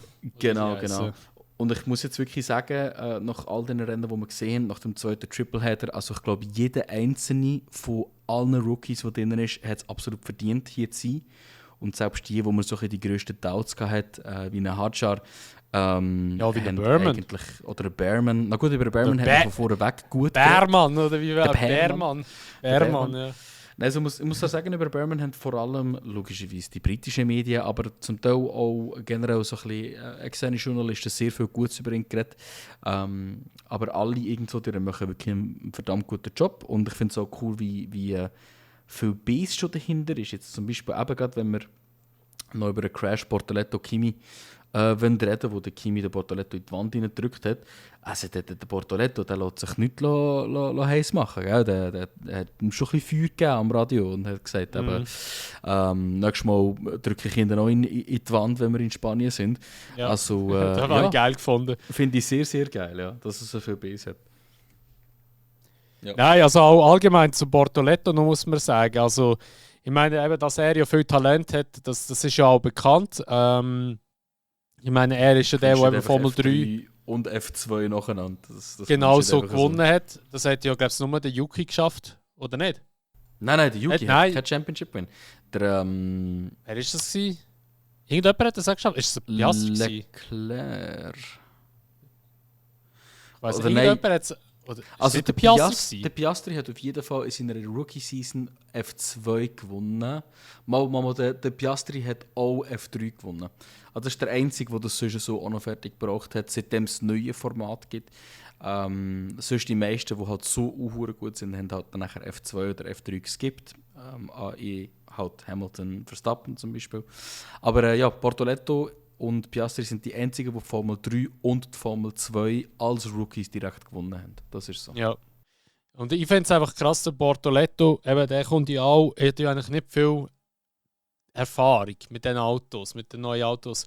Und gleich, weißt du, ich meine, eben jetzt in Monaco, klar, ist die Wand rein, aber wegen Antonelli, aber sonst hat er ja keinen Zwischenfall gehabt, sonst ist er ja durchgefahren. In Monaco. Das war ja das erste Mal, wo er eigentlich mit diesen Autos gefahren ist. Und das muss man schon auch herbringen. Und auch einfach auch allgemein seine Pace, die er hat im Vergleich zum Hülkenberg. Hülkenberg, der so viel Erfahrung hat, ist einfach unglaublich. Darum also absolut verdient in der Formel 1. Und ich denke, das wird ein Fahrer sein, der in ein paar Jahren wirklich auch, ja, vielleicht mit Audi, mal schauen, oder vielleicht mit einem anderen Team, ja, um gute Punkte oder auch um gute Podien wird können fahren. 100%. Also, wenn ich so in die Zukunft schaue, also ich sehe bis jetzt alle Rookies tatsächlich, mit Ausnahme vom Lawson, lustigerweise, sehe ich eigentlich alle, und der Colapinto ehrlich gesagt auch ein bisschen mittlerweile, sehe ich alle in den nächsten 5 Jahren noch in der Formel 1.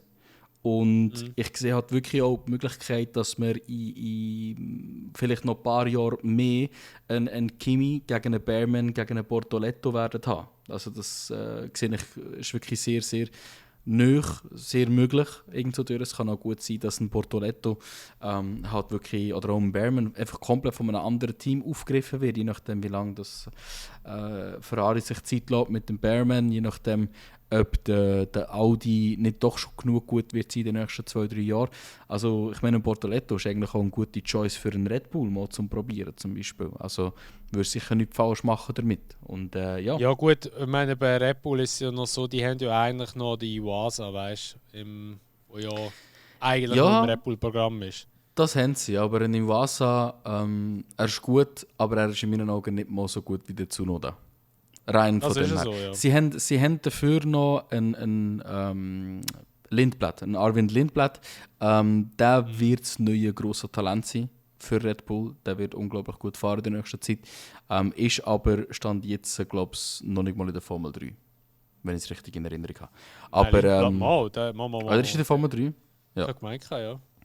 Ja, ich habe mich ehrlich gesagt Formel 3 das Jahr gar noch nicht so interessiert. Ich habe ein paar Rennen geschaut. Ich habe gesehen, dass er am Anfang noch nicht dabei war. Wie heisst er mit dem Vornamen?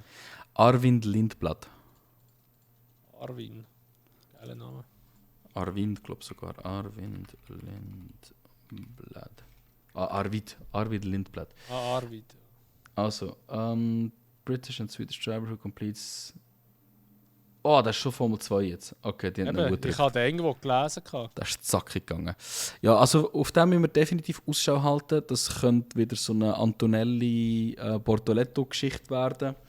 Wenn man so ein bisschen für den Neuen redet. Ja, der könnte sehr, sehr spannend werden. Aber etwas anderes hat Red Bull eigentlich nicht zum draufgehen. Das könnte halt für die Zukunft eine richtig kranke Kombi sein. Ein Lindblad und ein Bortoletto zum Beispiel. Aber da schauen wir halt wirklich schon fast 10 Jahre voraus. Irgend so durch. Ja, also der Lindblad ist momentan Platz 3 auf Standings in Formel 2. Und das, obwohl er Formel 3 übersprungen hat und das seine Rookie-Saison ist. Alter. Er hat 79 Punkte und Platz 1 hat 87 Punkte und Platz 2 84. Platz 1 und 2? Nein, der Verschor ist Platz 2 und okay. Dun. Alex Dunn. Also ja. Der Verschor, wohlgesagt, der fährt jetzt zum 5. oder 6. Jahr. Der muss dort oben sein, sonst ist etwas nicht gut. Und der Alex Dunn, der ist zwar in seinem 2. Jahr, fragt mich aber so ein bisschen, was der dort oben macht. Vielleicht hat er auf einen Groove gefunden. Irish. Ja, also ich wäre froh darum, wenn der dann seinen Groove gefunden hat, weil das ist wirklich ein cooler Cape, der hätte das verdient. Aber ja, das zeigt, ist glaube ich relativ viel aussagend, oder? F3 übersprungen und in der F2 als Rookie nach den ersten paar Rennen schon auf dem Platz 3. Ja, Monaco gibt es nicht mehr allzu viel zu sagen, außer Gasly sein Crash, der ein speziell war, weil er dort gesagt hat, ja, der Tsunoda hat jetzt für ihn gebremst. Ein Problem, das der Russell später auch noch encountered hat und im Anschluss dann im Albon die Position nicht zurückgegeben hat, wegen dem noch Penalty bekommen hat. Und ich glaube, sonst ist vor allem, ja, was wir unbedingt noch darüber reden in Monaco, wir haben einen On-Track-Overtake gehabt. Das ist die ewige Diskussion vom Stroll. Leider hat er den einzigen Overtake gemacht. Aber das ist halt das Kranke. Wir haben einen einzigen Overtake gesehen. Und man hat vor dem Rennen ja da die neue Monaco-Strategieregeln eingeführt, wo alle Fahrer im Anschluss relativ pessimistische Meinungen darüber hatten. Von wegen, was man sonst noch für Regeln einführen könnte, so von wegen zum Beispiel Sprinkler auf der Straße oder ein Helikopter, der ein bisschen Wasser auf die Strecke rührt. Ich glaube, das würde das Rennen noch spannend machen. Das sind, glaube ich, so Kommentare von Russell und von Norris gewesen, zum Beispiel. Die Strategieregel war ja so, dass man müssen 2 Pitstops machen musste. Finde ich es schwachsinnig, dass man das so macht. Ich finde, es wäre viel intelligenter gewesen, zu sagen, man muss einmal alle 3 Race-Tires gebraucht haben. Vielleicht hat man dann auch ein bisschen mehr Overtakes gesehen, weil halt sehr viel mit Softs und Hards zur gleichen Zeit auf der Strecke gewesen wären zum Beispiel. Aber schlussendlich finde ich, kannst du mit so Regeln Monaco nicht besser machen. Da müssen ganz andere Sachen passieren. Aber ich schieße jetzt die Frage jetzt mal einfach zuerst mal zu dir zurück. Was findest du, hat die Strategieregel gebracht, wenn überhaupt, oder was hätte man sonst machen können, um einen Monaco Grand Prix spannender zu machen? Ja, also da 2 Pitstops zu machen, hat ja gar nicht gebracht. Wir haben ja gesehen, was es geändert hat mit diesen ganzen Zügen, die es gegeben hat, wo sich dann nachher einfach einer geopfert hat und der Teammate hat sich dann immer vorne wieder reinfahren nach dem Pitstop.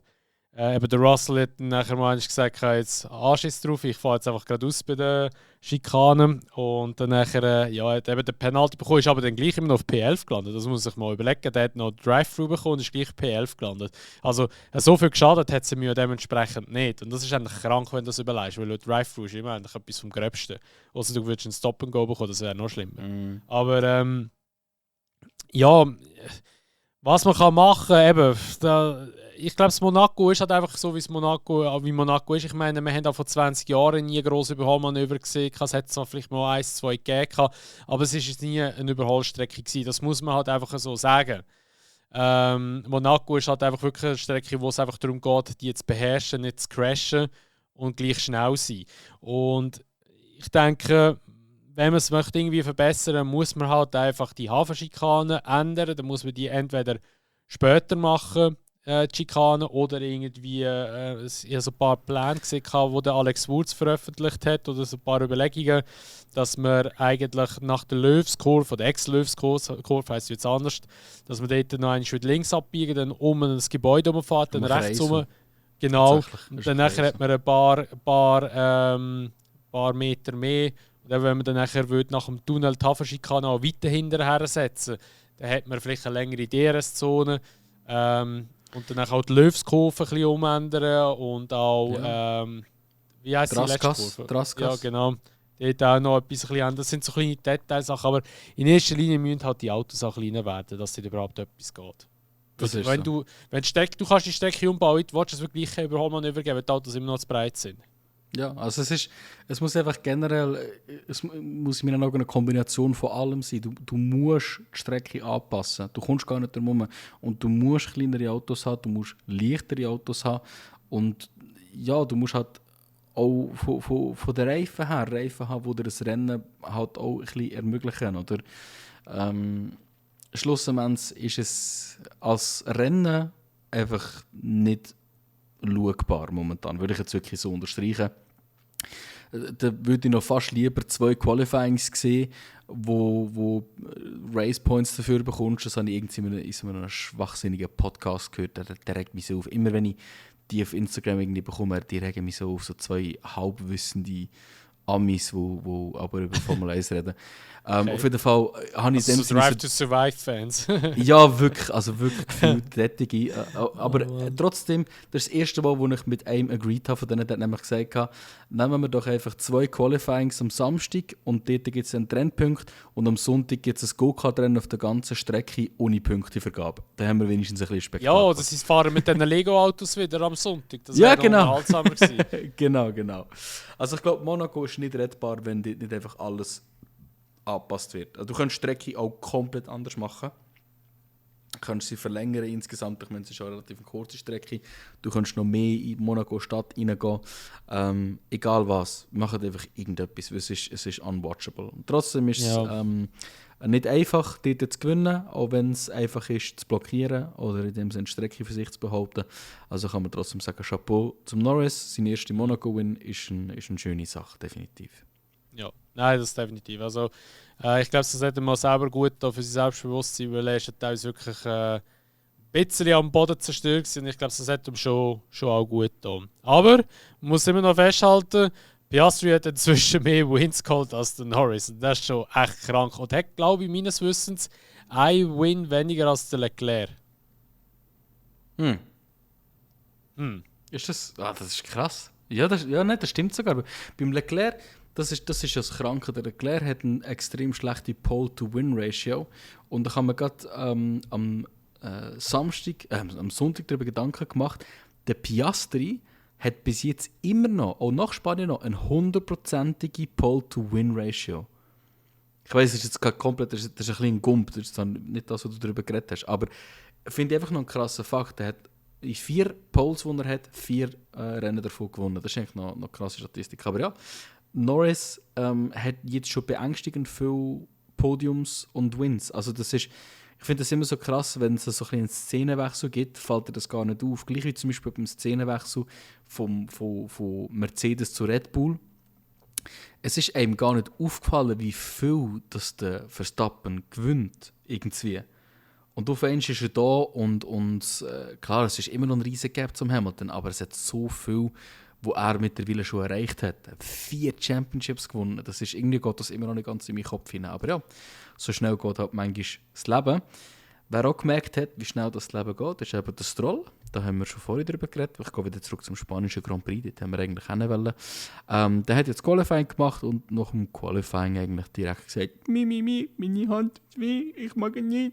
Darum ist er, by the way, an der Waage vorbeigefahren. Ah, wirklich? Er hätte auf die Waage gehen und die hat er ja verpasst, weil er ja eben anscheinend so Handschmerzen bekommen hat. Bro, stell dir vor, seine Überlegung war, ich will nicht scheiße dastehen, weil ich vergessen habe oder nicht gesehen habe, dass ich auf die Waage müsste. Ich sage jetzt einfach, meine Hand tut weh. Und dann haben sie gesagt, ja Bro, wenn deine Hand weh tut, darfst du aber auch nicht mehr fahren. Ja, weißt du, aber du musst dir das mal überlegen. Und die FIA, was machen sie? Sie tun ihn verwarnen. Die Kollegen geben doch dem eine Strafe. Ja, also, Punkt. ich meine, die können das Qualifying fahren und so stellen. Also, bitte. Also, nein. Ja, also so Zeug ist krank einfach. Ich wollte da gar nicht mehr viel darüber reden. Es ist einfach chronologisch vom Aufbau her, ist das etwas so als erstes passiert, weil ich finde jetzt in den Practices und in Quali hast du eigentlich nicht sehr viel Spannendes gehabt. Es war relativ bescheiden gewesen. Aber dann ist es eigentlich losgegangen mit dem Rennen und wir haben zuerst mal uns wieder bestaunen ab dem Talent von Max Verstappen. Was ist ein Double Overtake sogar gewesen? Stimmt? Das habe ich das richtig im Kopf? In der ersten Kurve? Nein, er ist einfach. Er ist auf Platz 3 gestartet und dann der Norris hat den Start ein bisschen verpennt gehabt. Und dann hat er halt natürlich Slipstream noch vom Piastri vor sich. Mhm. Und ja, der hat er natürlich ein bisschen profitieren von dem noch. Und ja, du weißt ja auch, wie der Verstappen ist. Wenn der vorne ist, dann macht er einfach auch dicht, auch wenn jemand neben ihm ist. Und dann der Norris hat einfach ein bisschen zurückgesteckt und er ist dann eben so hintergefallen. Genau, das Ganze hat es dann aber wirklich im Verlauf des Rennens ein kleines Battle zwischen Norris und Verstappen gegeben. Schon nicht ganz durchgehend, weil der Verstappen oder sein Team sich entschieden hat, einen 3-Stopper daraus zu machen, aber gleich haben wir nachher später dann noch einen Overtake von Norris am Max gesehen, was ich sehr begrüßt habe, weil Spanien ist jetzt eigentlich nicht unbedingt eine Strecke, wo sehr viel On-Track-Overtakes hast. Man muss aber auch dort ganz klar sagen, seitdem sie wieder das MotoGP-Layout nehmen, wo sie die letzten Schikanen nicht mehr fahren, hat sich das deutlich bessert, wirklich deutlich bessert. Und ja, also ich denke, was mir jetzt in Spanien vor allem aufgefallen ist, von den Fahrern her, sind der Hadjar und der Alonso. Hadjar ist wieder mal irgendwie auf P6 rumgegurkt und der Alonso hat sehr viel Druck gemacht in dem Rennen, hat sehr viel Energie gehabt. Und ja, die haben dort ja auch ein bisschen gebettelt, ganz am Anfang noch dort, die ersten paar Kurven, nachdem der Raufschlenzer, wo du nachher rechts reinziehst, zu dieser Backstraight, wo du DRS hast, dort haben sie so ein bisschen von Fight, der Hadjar und der Alonso, und dort musste ich echt sagen, ist sehr ein erwachsener Fight vom Hadjar, also gerade gegen Alonso, wir wissen alle, wie er ist, wie nervig er kann sein, wenn er dir auf dem Heckflügel hockt. Aber der Hadjar hat das super gemeistert und der Alonso doch noch, glaube ich, 1 oder 2 Runden hinter sich können behalten. Ja, Chapeau dort an Hadjar. Und dann ist es eigentlich direkt so ein bisschen langweilig weitergegangen, würde ich jetzt mal so behaupten. Oder hast du noch irgendetwas bis zu den ersten Fights vor dem Safety Car? Nein, nicht gross. Also, ich muss einfach immer noch sagen, ich finde es beeindruckend, dass Red Bull einen 3-Stop angewendet hat und wie sie so eigentlich virtuell, sage ich jetzt mal, also halt nicht on-track, aber virtuell im Norris viel Druck gemacht haben. So. Oder allgemein McLaren. Also ich glaube, sie sind schon recht in die Schweiz reingekommen mit der Taktik und so und mit der Strategie. Aber ich habe es geil gefunden. Aber nein, es ist schon eigentlich wirklich... Das Rennen war eigentlich schon okay gewesen, weißt, es hat ja schon immer ein bisschen Overtakes gegeben, von Alonso mega viel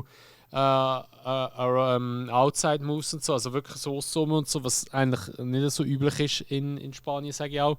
Und eben gerade Essen hat eigentlich recht gute Performance gehabt. Was halt einfach schade war, ist halt, dass Williams relativ langsam war, aber ist ja in den letzten Jahren eigentlich immer so gewesen, dass die halt wirklich immer Mühe hatten auf dieser Strecke. Lustigerweise hat sogar der Ralf Schumacher gesagt, als er noch bei Williams gefahren ist mit dem BMW, hat er gesagt, das sei damals schon mit Williams eine schlimme Strecke gewesen. Ja, liegt ihnen wahrscheinlich wirklich einfach nicht. Und um noch ein bisschen mehr Benzin ins Feuer gießen, hat dann der Alonso oder Albon auch noch das DNF gehabt. Einfach technischer Natur. Ja, kann passieren. Ist wie es ist. Zur etwa gleichen Zeit umeinander hat auch Alonso ein Lockup gehabt, wo er dann noch ins Kiesbett rausgefahren ist. Auch das hat eigentlich die Spannung, ich sage jetzt, zwischen der ersten Runde und den letzten 10 Runden aufrecht erhalten. Was aber sehr, sehr cool war zum Schauen, ist, ich sage jetzt relativ kurz vor dem Safety Car, das wir dann hatten, hat der Lawson so richtig angefangen zu fighten. Also es hat dort so ein bisschen fighten. Naja. Eben, das ist jetzt das, was ich anschauen will. Weil ich halt bei mir in den Notizen aufgeschrieben, fightet er clean? Fragezeichen. Und das ist etwas, wo wir eigentlich schon seit dem wie heisst es? Der Grand Prix in den Niederlanden, der fucking Zandvoort. Das ist mir seit Zandvoort, wo er sein allererstes Rennen gemacht hat, aufgefallen, dass er mega viel so Moves macht, die so ein bisschen desperate wirken, immer von viel zu weit hinten irgendwie reinsticht und dann fast einen Crash hat oder einen Crash hat. Und in Spanien war das jetzt etwa 3 Mal nacheinander gewesen. Ein einziger Move, wo ich wirklich muss sagen, so ist clean gewesen. Und sonst habe ich immer das Gefühl, wenn der Lawson auf einen Angriff geht, musst du immer schauen, dass es nicht einen riesen Crash gibt. Oder dünkt es nur mich? Also so ist es mir einfach vorgekommen. Ich kann es einfach gar nicht sagen, aber jetzt so in Spanien hat es schon recht ein bisschen Rambo-mässig ausgesehen, was er gemacht hat immer. Und ich glaube, er muss sich schon ein bisschen an der Nase nehmen und ein bisschen runterfahren, glaube ich. Also, dass er sich mehr in den Gegner zu Weg legt oder einen kleinen Fehler reindrängt, als so wie, sage ich mal, wir würden in F1 24, 23 oder 24 online fahren, weißt du, in dem Stil. Ja. Also, da musst du schon ein bisschen bedacht an die Sache hergehen, aber ich glaube auch, dass er selber mega unter Druck steht. Er will sich ja beweisen, dass er gemacht ist für ein Top-Team, aber so, ja, machst du das eigentlich eher weniger. Also so, definitiv. Stehst nicht so gut da. Oder der Hadjar steht deutlich besser da und obwohl er eigentlich der ist, wo man immer sagt, er ist der emotionale Fahrer, offensichtlich, er schreit ja auch gerne mal ins Mikrofon oder flucht umeinander, oft zwar über sich selber und sehr, sehr selten, beziehungsweise ich habe noch nie gehört, dass er über das Team irgendwie geschrien hat oder sich beschwert hat. Aber trotzdem ist er der ruhige Fahrer auf der Strecke und das darf eigentlich nicht sein. Und das zeigt, glaube ich, einfach so ein bisschen auch, dass der Lawson, ich denke, jetzt schon an einem Punkt ist, wo er so ein bisschen am Verzweifeln ist. Oder? Weil er weiss wahrscheinlich, er hat gewisse Performance-Parameters, die er muss erreichen muss, falls er nächstes Jahr wieder in der Red Bull rein will. Und er sieht halt, dass er die nicht erreicht, aber sein Teammate die erreicht. Und ist wie es ist. Lawson muss aber gleich aufpassen, dass er sich nicht einen schlechten Ruf macht. Im Sinne von, dass er halt nicht kann Wheel-to-Wheel racen. Und das macht er sich definitiv momentan, der schlechte Ruf. Ja, kann ich so unterschreiben. Perfekt. Zu der Zeit, wo wir jetzt so am Reden sind, die ganzen Moves am passieren sind, hat der Verstappen gerade vor ein paar Runden seinen Stop gemacht, wo er den 3-Stop eigentlich confirmed hat. Und auf einmal, die letzten 10 Runden, sehen wir Kimi Antonelli Motorversagen, gehen wir davon aus. Ich glaube, es ist immer noch nicht offiziell bekannt gegeben. Aber ich habe gemeint, schon. Ist also schon der zweite, Imola ja auch. Also dort wird es für seine Motoren in Zukunft schwierig. Der wird 100% nicht können, mit seinen Allegations weiter fertig fahren. Der wird sich Penalties reinholen und das ist jetzt etwas, wo Mercedes dann taktisch wird versuchen einzugrenzen, wenn das er die nimmt. Ein Safety Car, das in meinen Augen viel zu lang draussen war. Ich verstehe nicht ganz, was die alles noch gemacht haben, weil es ist irgendwie 4 Runden lang nichts passiert. Die haben auch gewartet, irgendwie, bis die Überrundenden zurücküberrundet haben und wieder hinter der Schlange sind, was ja auch nicht nötig ist. Du musst nicht warten, bis sie hinten dran sind. Das wissen wir spätestens seit Abu Dhabi 2021. Ja, also ich finde, das Safety Car ist viel zu lang gegangen. Aber nichtsdestotrotz, ein Safety Car kurz vor Ende ist immer eine geile Sache. Das ist immer. Das ist immer so. Zu 100%. Es hat für Action gesorgt. Der erste Punkt, wo wir nach dem Safety Car unbedingt darüber reden müssen, ist Leclerc Verstappen.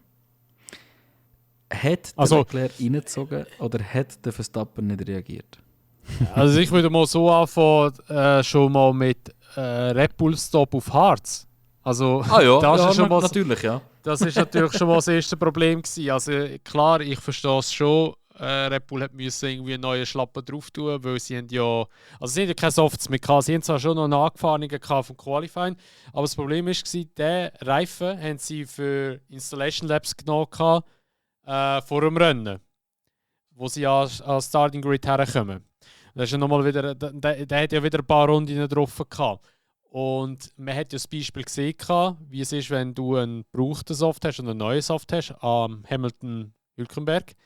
Dort hat man es gesehen.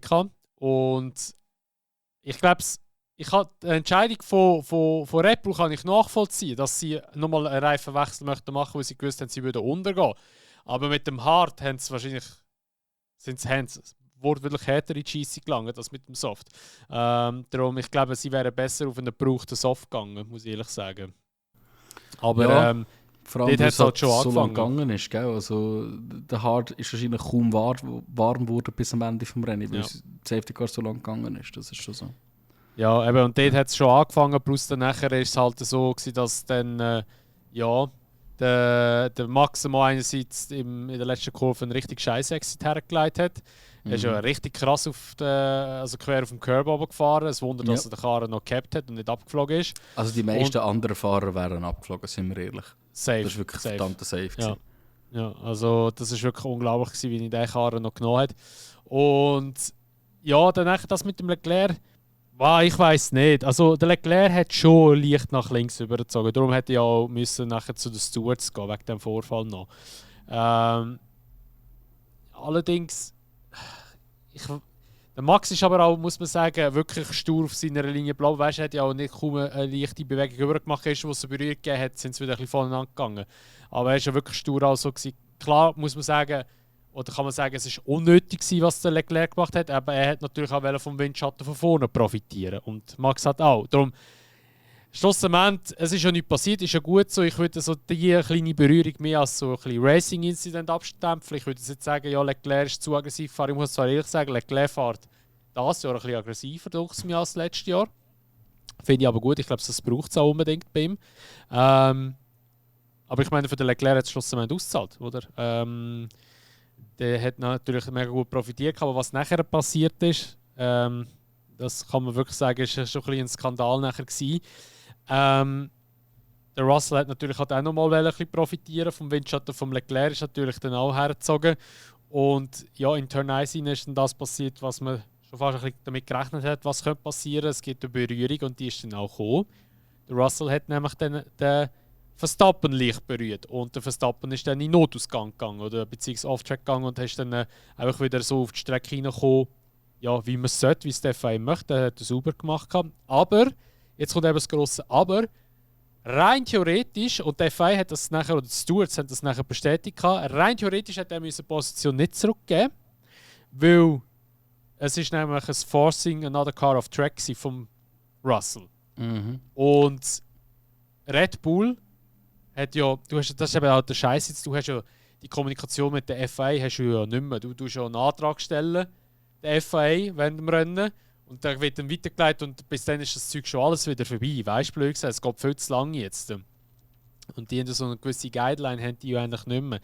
Und das Ding ist eben das, rein theoretisch hätte es nicht müssen zurückgeben, weil eben es ist das Forcing war. Und Red Bull hat das einfach aus Sicherheitsgründen, weil sie nicht haben wollen, 10 Sekunden Penalty kassieren, haben sie ihm gesagt, hey Max, gib es wieder zurück, weil eben das sagen die Regeln, du musst zurückgeben Position, weil du hast einen Vorteil gehabt. Aber eben, er ist ja dazu getrieben worden. Und ja, dann nachher hat natürlich der Max, dem sind natürlich die Sicherungen ein bisschen durchgebrannt, muss man wirklich also sagen. Er hat jetzt auch im Nachhinein hat ja ein Statement dazu gegeben und hat gesagt, dass das eigentlich schon ein Fehlverhalten war von ihm. Aber ich kann es nachvollziehen, sein Verhalten. Ich würde auch nicht sagen, dass sein Verhalten falsch war. Also klar, das Rammen sei dahingestellt. Aber ich finde es ein bisschen, ja, wie soll ich sagen, ich finde es halt schade, dass Red Bull blöd gesagt ein bisschen den Schwanz gezogen hat und gesagt hat, hey, gib es lieber zurück, wir wollen die 10 Sekunden Penalty nicht in Kauf nehmen. Weil, ich meine, die Berührung hat es ja gegeben und die Bilder haben die ja meines Wissens wahrscheinlich auch gesehen und man hätte ja können wirklich mega auf das beharren, dass man können sagen, hey, das war ein Forcing gewesen.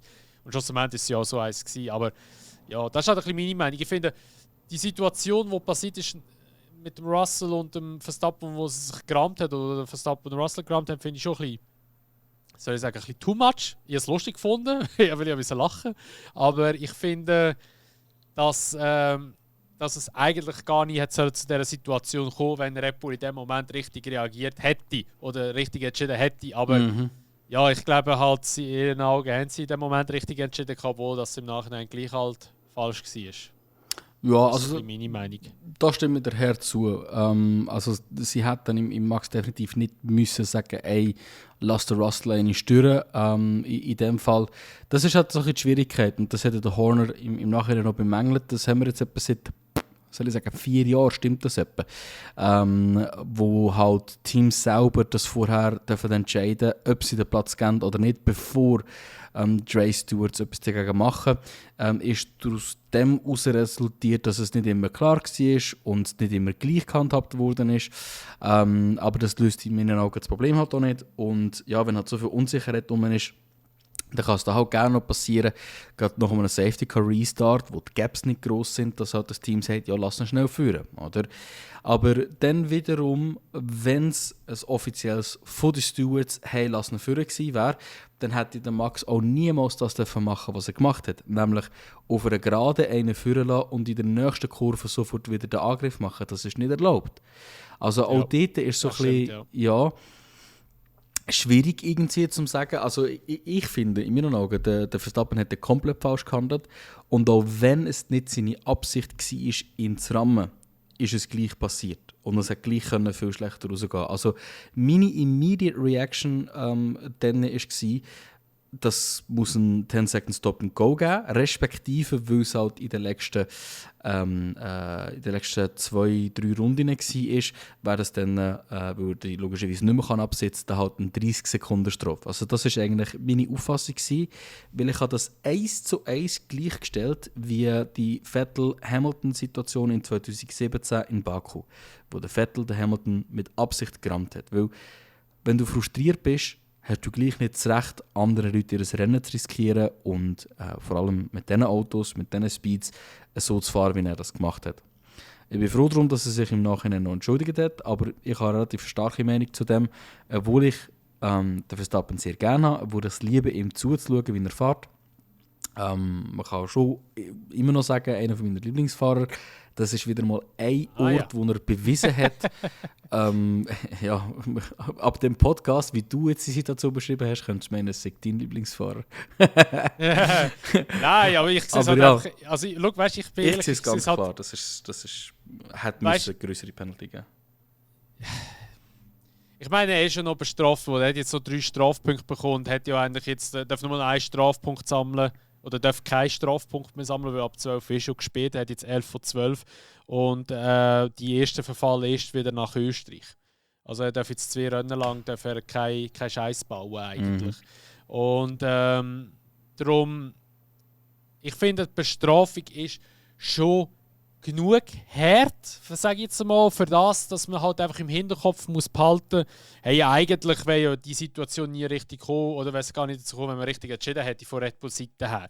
Aber hey, es ist jetzt halt mal so passiert, wie es passiert ist. Es ist nicht geil gewesen, aber es hat definitiv ein bisschen entertaining gewesen. Es hat ein bisschen Unterhaltung gegeben und alles und es ist halt einfach zum Zuschauen ist es nice gewesen. Muss man wirklich sagen. Zum Zuschauen ist es wirklich nice gewesen. Ja, das wird auch einer von diesen Momenten in der Saison sein, wo man Ende Saison wieder 100 Mal anschaut und darüber redet. Das ist klar.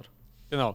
Und ich glaube, es hat einfach auch, dass halt natürlich, man muss halt auch den Hintergrund oder den Aspekt wahrscheinlich auch ein bisschen im Kopf noch haben, dass halt Verstappen und Russell jetzt gerade die beste Freundschaft haben am Grid.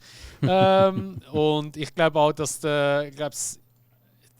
also ich glaube, der Verstappen wird noch viel machen, dass er den Russell rausdrängen kann oder weiss ich was alles. Also ich finde es geil, einfach nur für das Verhältnis von diesen zwei, wie es ist und so, finde ich es nice, dass der Verstappen ein bisschen härter vorgeht. Und klar, man muss dem Verstappen schon vorwerfen, wenn er eine Schwäche hat, dann ist es einfach dann, wenn er in seinen Augen sich unfair behandelt fühlt und dann nachher eigentlich so ausrastet in dem Sinn. Dann, das ist so eine kleine Schwäche. Also man merkt schnell, wie er hässig wird, das merkt man schon. Aber ich meine, schau es mal so an, ich meine, schau mal, wie der Schumacher gefahren ist gegen wer ist das gewesen? Einerseits mal gegen den Villeneuve. Gegen den Villeneuve, gegen den Hill. Auch gegen den Hill, genau. Also, eben, das hat es immer gegeben. Ich meine, schau mal den Vettel gegen den Weber und so auch. Eben, das sind alles so Sachen und darum es ist gehört lustig. Ja zu einem Weltmeister auch ein bisschen dazu, sage ich, so ein Verhalten. Ja, ich habe meiner Freundin die Szene genauso erklärt. Sie so, ja, aber hat man den denn nicht nicht gern, hat sie gefragt, oder etwas in die Richtung. Und dann habe ich gesagt, ja, schau, der Schumacher war auch genau so ein Arschloch gewesen. Und dann habe ich ihr genau diese zwei Szenen gezeigt, vom Hill im 95 und mit dem Villeneuve im 97. Das ist, ist eigentlich noch funny. Ja, aber das sind halt einfach genau also Szenen gewesen. Ja, und zum Gewinnen musst du gewissermaßen auch einfach ein Arschloch sein. Auch der Hamilton hat gegenüber seinem Team, über sein Team darüber Entscheidungen getroffen. Ist auch nicht immer super clean gefahren. Aber ja, das sind halt die Fahrer, die dann all die Championships halt auch gewinnen, weil sie ja, das Regelwerk brauchen, wie man es kann brauchen, oder? Von dem her, ja. Ich meine, eben, schau mal schon nochmal, wie der Hamilton gegen den Dings gefahren ist, gegen den Rosberg im 16. Der hat ja so langsam gemacht in der letzten Runde. Nur, dass irgendwie der Sepp noch an Rosberg herkommt und er noch ein Championship gewinnen. Aber oder weißt du noch, der Alonso, der mit Absicht im Hamilton seinen Pitstop im Quali blockt, damit der Hamilton nicht mehr rechtzeitig über die Linie kommt. Oder? Es sind genau so Sachen, wo Weltmeister ausmachen, auch wenn sie nicht sympathisch machen. Es sind Gewinner und für das schauen wir es irgendwo drin an. Ja, das ist so. Dafür in meinen Augen umso peinlicher im George Russell seine Interviews, wie er einfach das ganze Interview überall, bei jedem Sender versucht, nur den Verstappen schlecht zu reden. Ich finde das so lächerlich, wie er auch mit so Szenen umgeht. Ja, klar, es ist nicht okay gewesen, aber einfach bodenlos. Wirklich. Ja. Nein, das habe ich auch nicht korrekt gefunden. Ja. Das ist so. Zum Abschluss... sorry. Ja, nein, also eben, ich finde halt einfach, also es gibt ja viele Memes, wie der Russell so redet. Und das Geile ist, der Norris hat einfach so gesagt, also, der Russell ist vorbeigelaufen und dann hat der Norris gerade gefragt worden, eben, was er dazu meint. Er sagt, ja, da, wo der Russell gemacht hat, geht gar nicht. Er hat auch ihn genau. wieder mal einig. So. Richtig gutes Interview. Das war so geil gewesen. Ja. Da hast du ein Gefühl vom Norris. Ich hatte dann aber auch das Gefühl, dass der Norris generell wieder ein bisschen, der ist so ein bisschen chippy unterwegs wieder. Ich habe das Gefühl, Monaco-Win hat ihm wirklich die Confidence gegeben. Und das hat man jetzt in Spanien gesehen, obwohl er in Spanien nicht gewonnen hat. Hat er mega so, keine Ahnung, er hat nicht mehr schlecht über sich geredet und so. Ja, das war einfach irgendwie cool gewesen. Zum Abschluss von dem Rennen, krönend würde ich sagen, etwas, was ich auch gerne verkünde. Der Nico Hülkenberg hat sich in der letzten oder vorletzten Runde, ich weiß gar nicht mehr, auf einen P6 gekämpft, wo ihm dann durch Penalty vom Verstappen einen P5 gegeben hat. Und das ist einfach nur ein geniales Resultat für das Schweizer Team, ein geniales Resultat für einen Nico Hülkenberg, der wieder mal so nah am Podium dran ist. Aber unglaublich gutes Rennen. Also man kann ganz klar sagen, die haben immer noch das schlechteste Auto. Und an dem Wochenende, wo Williams mal nicht gut performt, hauen die so eine Leistung an. Also auch gut gefahren von Bortoletto, muss man auch sagen. Aber er hat halt ja, und dank dem neuen Update auch natürlich, muss man sagen. Also genau, das Update ganz hat klar. Natürlich schon auch noch etwas geholfen. 100%. Aber wirklich, es ist einfach so ein Wohlfühlmoment gewesen, den Hülkenberg gesehen, den Hamilton überholen. Ja, einfach ein wunderschöner Abschluss gewesen, würde ich sagen. Ja. Richtig geil. Also am Hülkenberg richtig einfach mal sauber wichtige Punkte geholt. Haben jetzt mehr Punkte, oder Hülkenberg hat mehr Punkte geholt als beide Red Bull Racing-Fahrer zusammen, also sprich, weißt du, Liam Lawson und Tsunoda zusammen. Nein, Tsunoda. Tsunoda, ja. Ja, also weißt du, wo beide noch bei Red Bull, also jetzt beide bei Red Bull gefahren sind, hat er jetzt mehr Punkte geholt in einem Rennen, als sie beide zusammen in der ganzen Saison für Red Bull. Das ist eigentlich, ich glaube, die Vorstellung ist eigentlich völlig krank eigentlich, wenn du es so überlegst. Aber ja, so ist es halt einmal. Und ja, mal schauen, wie das so weitergeht. Ich hoffe schwer, dass das Update auch auf der nächsten Strecke auch ein bisschen Früchte trägt, sagt mir so schön. Und nicht, dass es jetzt irgendwie gerade nach einem Rennen schon wieder alles vorbei ist, die ganze Luft. Aber der Hülkenberg hat ja in Interviews schon gesagt, also, ja, man soll jetzt da nicht gerade irgendwie viele Erwartungen haben. Er glaubt einfach, dass auch viel Zufall war. Und das finde ich auch cool, dass er es wirklich eigentlich so ein bisschen wieder runterredet und sagt, hey, ja, Piano, jetzt schauen wir zuerst mal und so. Und eben, es muss ja nicht zwingend sein, dass es jetzt immer so ist. Das finde ich eigentlich noch eine gute Einstellung. Ja. So. Darum, das ist top so. Ist halt schon auch wichtig, vor allem jetzt mit einem Update im spanischen Grand Prix, dass man nachher wirklich nochmal auf die Bremse hat und sagt, ey, das holt uns vielleicht schon nicht auf die Scheiße raus. Weil, wie ihr ja vielleicht alle auch wisst, der spanische Grand Prix ist der letzte, das ist der 8. Grand Prix insgesamt, und das ist der letzte von dieser Saison, wo die Wing Rule so ist, wie sie ist, ab dem nächsten Rennen.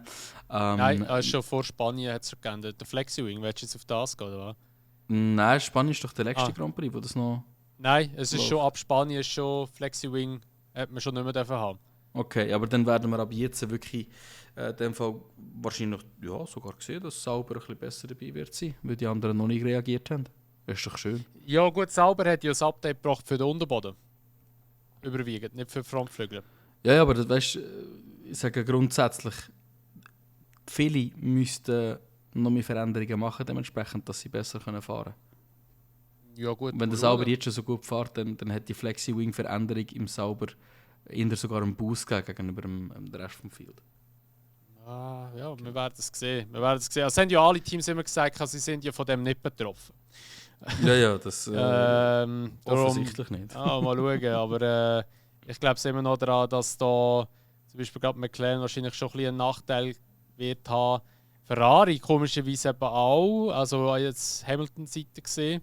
Aber eben, wir werden es sehen in den nächsten paar Rennen, wie sich das dann noch so ein bisschen weiterentwickelt. Bleibt auf jeden Fall spannend. Und ich glaube, wir haben soweit schon fast alle Themen angesprochen. Es tut uns leid, wenn wir nicht wirklich jedes einzelne Thema ansprechen können, weil es ist jetzt auch wirklich in den letzten 3 Wochen so viel passiert, auch off-track. Und wir machen es eigentlich immer so, dass wir schon gerne möchten so 2 Rennen zusammennehmen und nicht immer nach jedem Rennen einen Podcast machen, weil das einfach von der Zeit her zu aufwendig ist, muss man auch ganz ehrlich sagen, weil wir haben halt auch noch normale Jobs nach unserem Influencer-Leben, kann man sagen. Oh mein Gott. Nein, also eben darum, es ist halt auch schon nicht so einfach, für so einen Podcast kostet schon ein bisschen etwas an Zeit, weil ich meine, jetzt haben wir 9, wo wir jetzt fast fertig sind mit dem Podcast. Gestartet haben wir um 6:45. 6:45, also wir sind jetzt auch wieder eine gute 2 Stunden dran und eben, man muss ja dann noch das ganze Schneiden aufladen, den Titel ansuchen, da eben da fließt schon noch viel Zeit rein. Das ist eben nicht so schnell gemacht. Darum, tut es uns leid, falls wir nicht jedes Thema angesprochen haben, aber falls euch die Episode gefallen hat, würden wir uns natürlich dann immer... du willst etwas sagen? Sorry, ich kann noch etwas machen. Ich habe es gemerkt, du bist am Durchrattern. Aber etwas, was wir immer am Ende machen, jetzt seit dieser Saison, das finde ich, dürfen wir schon nicht außen vor lassen. Ich wollte aber noch... Genau, es geht um einen Kicktipp, logischerweise. Ich wollte Kicktipp-Punkte durchgehen. Ich wollte aber auch ganz kurz noch einfach schnell die Top 10 von den Fahrern runterrattern. Weil wir uns doch jetzt schon langsam Richtung Mitte-Saison ziehen. Einfach schnell zum Abraten. Der Piastri hat 186 Punkte, Norris mit 176, nur 10 hinten dran. Verstappen, obwohl man irgendwie das Gefühl hat, er ist nicht so gut dabei, immer noch mit 137 Punkten auf dem 3. Platz. Und der Russell relativ dicht mit 111 Punkten. Dann haben wir den Leclerc mit 94, den Hamilton mit 71, der Antonelli mit 48, Albon mit 42, Hadjar mit 21 und auf dem Platz 10, wo ich ein bisschen erstaunt darüber bin, mit 20 Punkten der Ocon. So sieht die Fahrerwertung aus. Ocon? What? Yes. Eben, also die letzten 3, Ocon, Hadjar, Albon, krank. Also vor allem Albon mit 42 Punkten. Das ist so krank. Und im Unsafe Release Kicktipp ist auch noch mal etwas passiert. Der Simi hat sich irgendwie vorgekämpft in diesem Tripleheader. Der ist jetzt... gesehen, das ist unglaublich. Ja, der hat ganze 80 Punkte hat er sich geholt beim spanischen Grand Prix. Ist jetzt mit 320 Punkten der Leader von allen. Der war irgendwie noch auf Platz 15 oder so vor dem Tripleheader. Dann haben wir den Vroom Vroom Ferra auf dem Platz 2 mit 310 Punkten. Ja, Magikarp auf dem 3. Punkt. Ich gehe noch bis zum 5. aber der Lauro F1 mit 300 Punkten und der Hebu mit 280 Punkten auf dem Platz 5. Dann noch, wenn euch interessiert, wie schlecht das wir dabei sind. Der Castle ist auf dem 15. mit 180 Punkten und ich habe ganze 120 Punkte auf dem 24. Platz. Ja, aber du hast auch einen Tipp rausgeladen, ich glaube, es ist ein ganzes Ding. Ja, in Monaco habe ich das Qualifying verchillt, muss ich ganz ehrlich sagen. In Monaco habe ich auch das Qualifying verchillt und in Spanien auch. Also ich verliere hure viele Punkte, indem ich die ganze Zeit irgendwie verchillen. Ja. Ah, bist du selber schuld. Gut, das habe ich noch schon loswerden. Perfekt, da finde ich immer gut, dass du dich daran erinnerst, weil ich vergesse es nämlich immer wieder. Da finde ich sehr gut. Muss ich nämlich auch mal wieder ein Update aufposten, glaube ich, beim Unsafe Release Podcast Instagram-Account folgen. Gerne trainiert. Den Link findet ihr, glaube ich, bei Spotify und verlinkt. Meinte ich, kann sein, dass ich es nicht gemacht habe. Und sonst geht einfach auf meine Instagram-Page, Castle_Official. Dann nachher dort haben ihr alle Links eigentlich bei mir dann in der Bio rein. Und ja, eben, das war es mit dieser heutigen Episode vom Unsafe Release. Vergesst nicht, unseren Podcast zu bewerten und auch mit euren Kollegen, mit der Familie, mit den Grosseltern, mit den Schwiegereltern, mit den Ex und mit weiss nicht was alles zu teilen. Dass wir da mehr Reichweite können generieren, mehr Leute können erreichen mit unserem Podcast. Das würde uns sehr freuen und würde uns auch sehr unterstützen mit dem. Und ja, da würde man sagen, wir hören uns dann wieder in der nächsten Episode. Ich denke, da würden wir nach Kanada, ich weiß nicht, ob es gerade Kanada und Österreich nacheinander ist oder ob es dann wieder 2 Wochen Pause gibt. Jedenfalls, ihr kennt es regulär, nach 2 Wochen plus minus kommt der nächste Podcast wieder, obwohl das wir uns nie gross daran halten. Aber ja, wir werden es sehen. Wir hören uns wieder in der nächsten Episode. Danke vielmals fürs Zulassen und ja, bis zum nächsten Mal. Macht es gut beim Unsafe Release.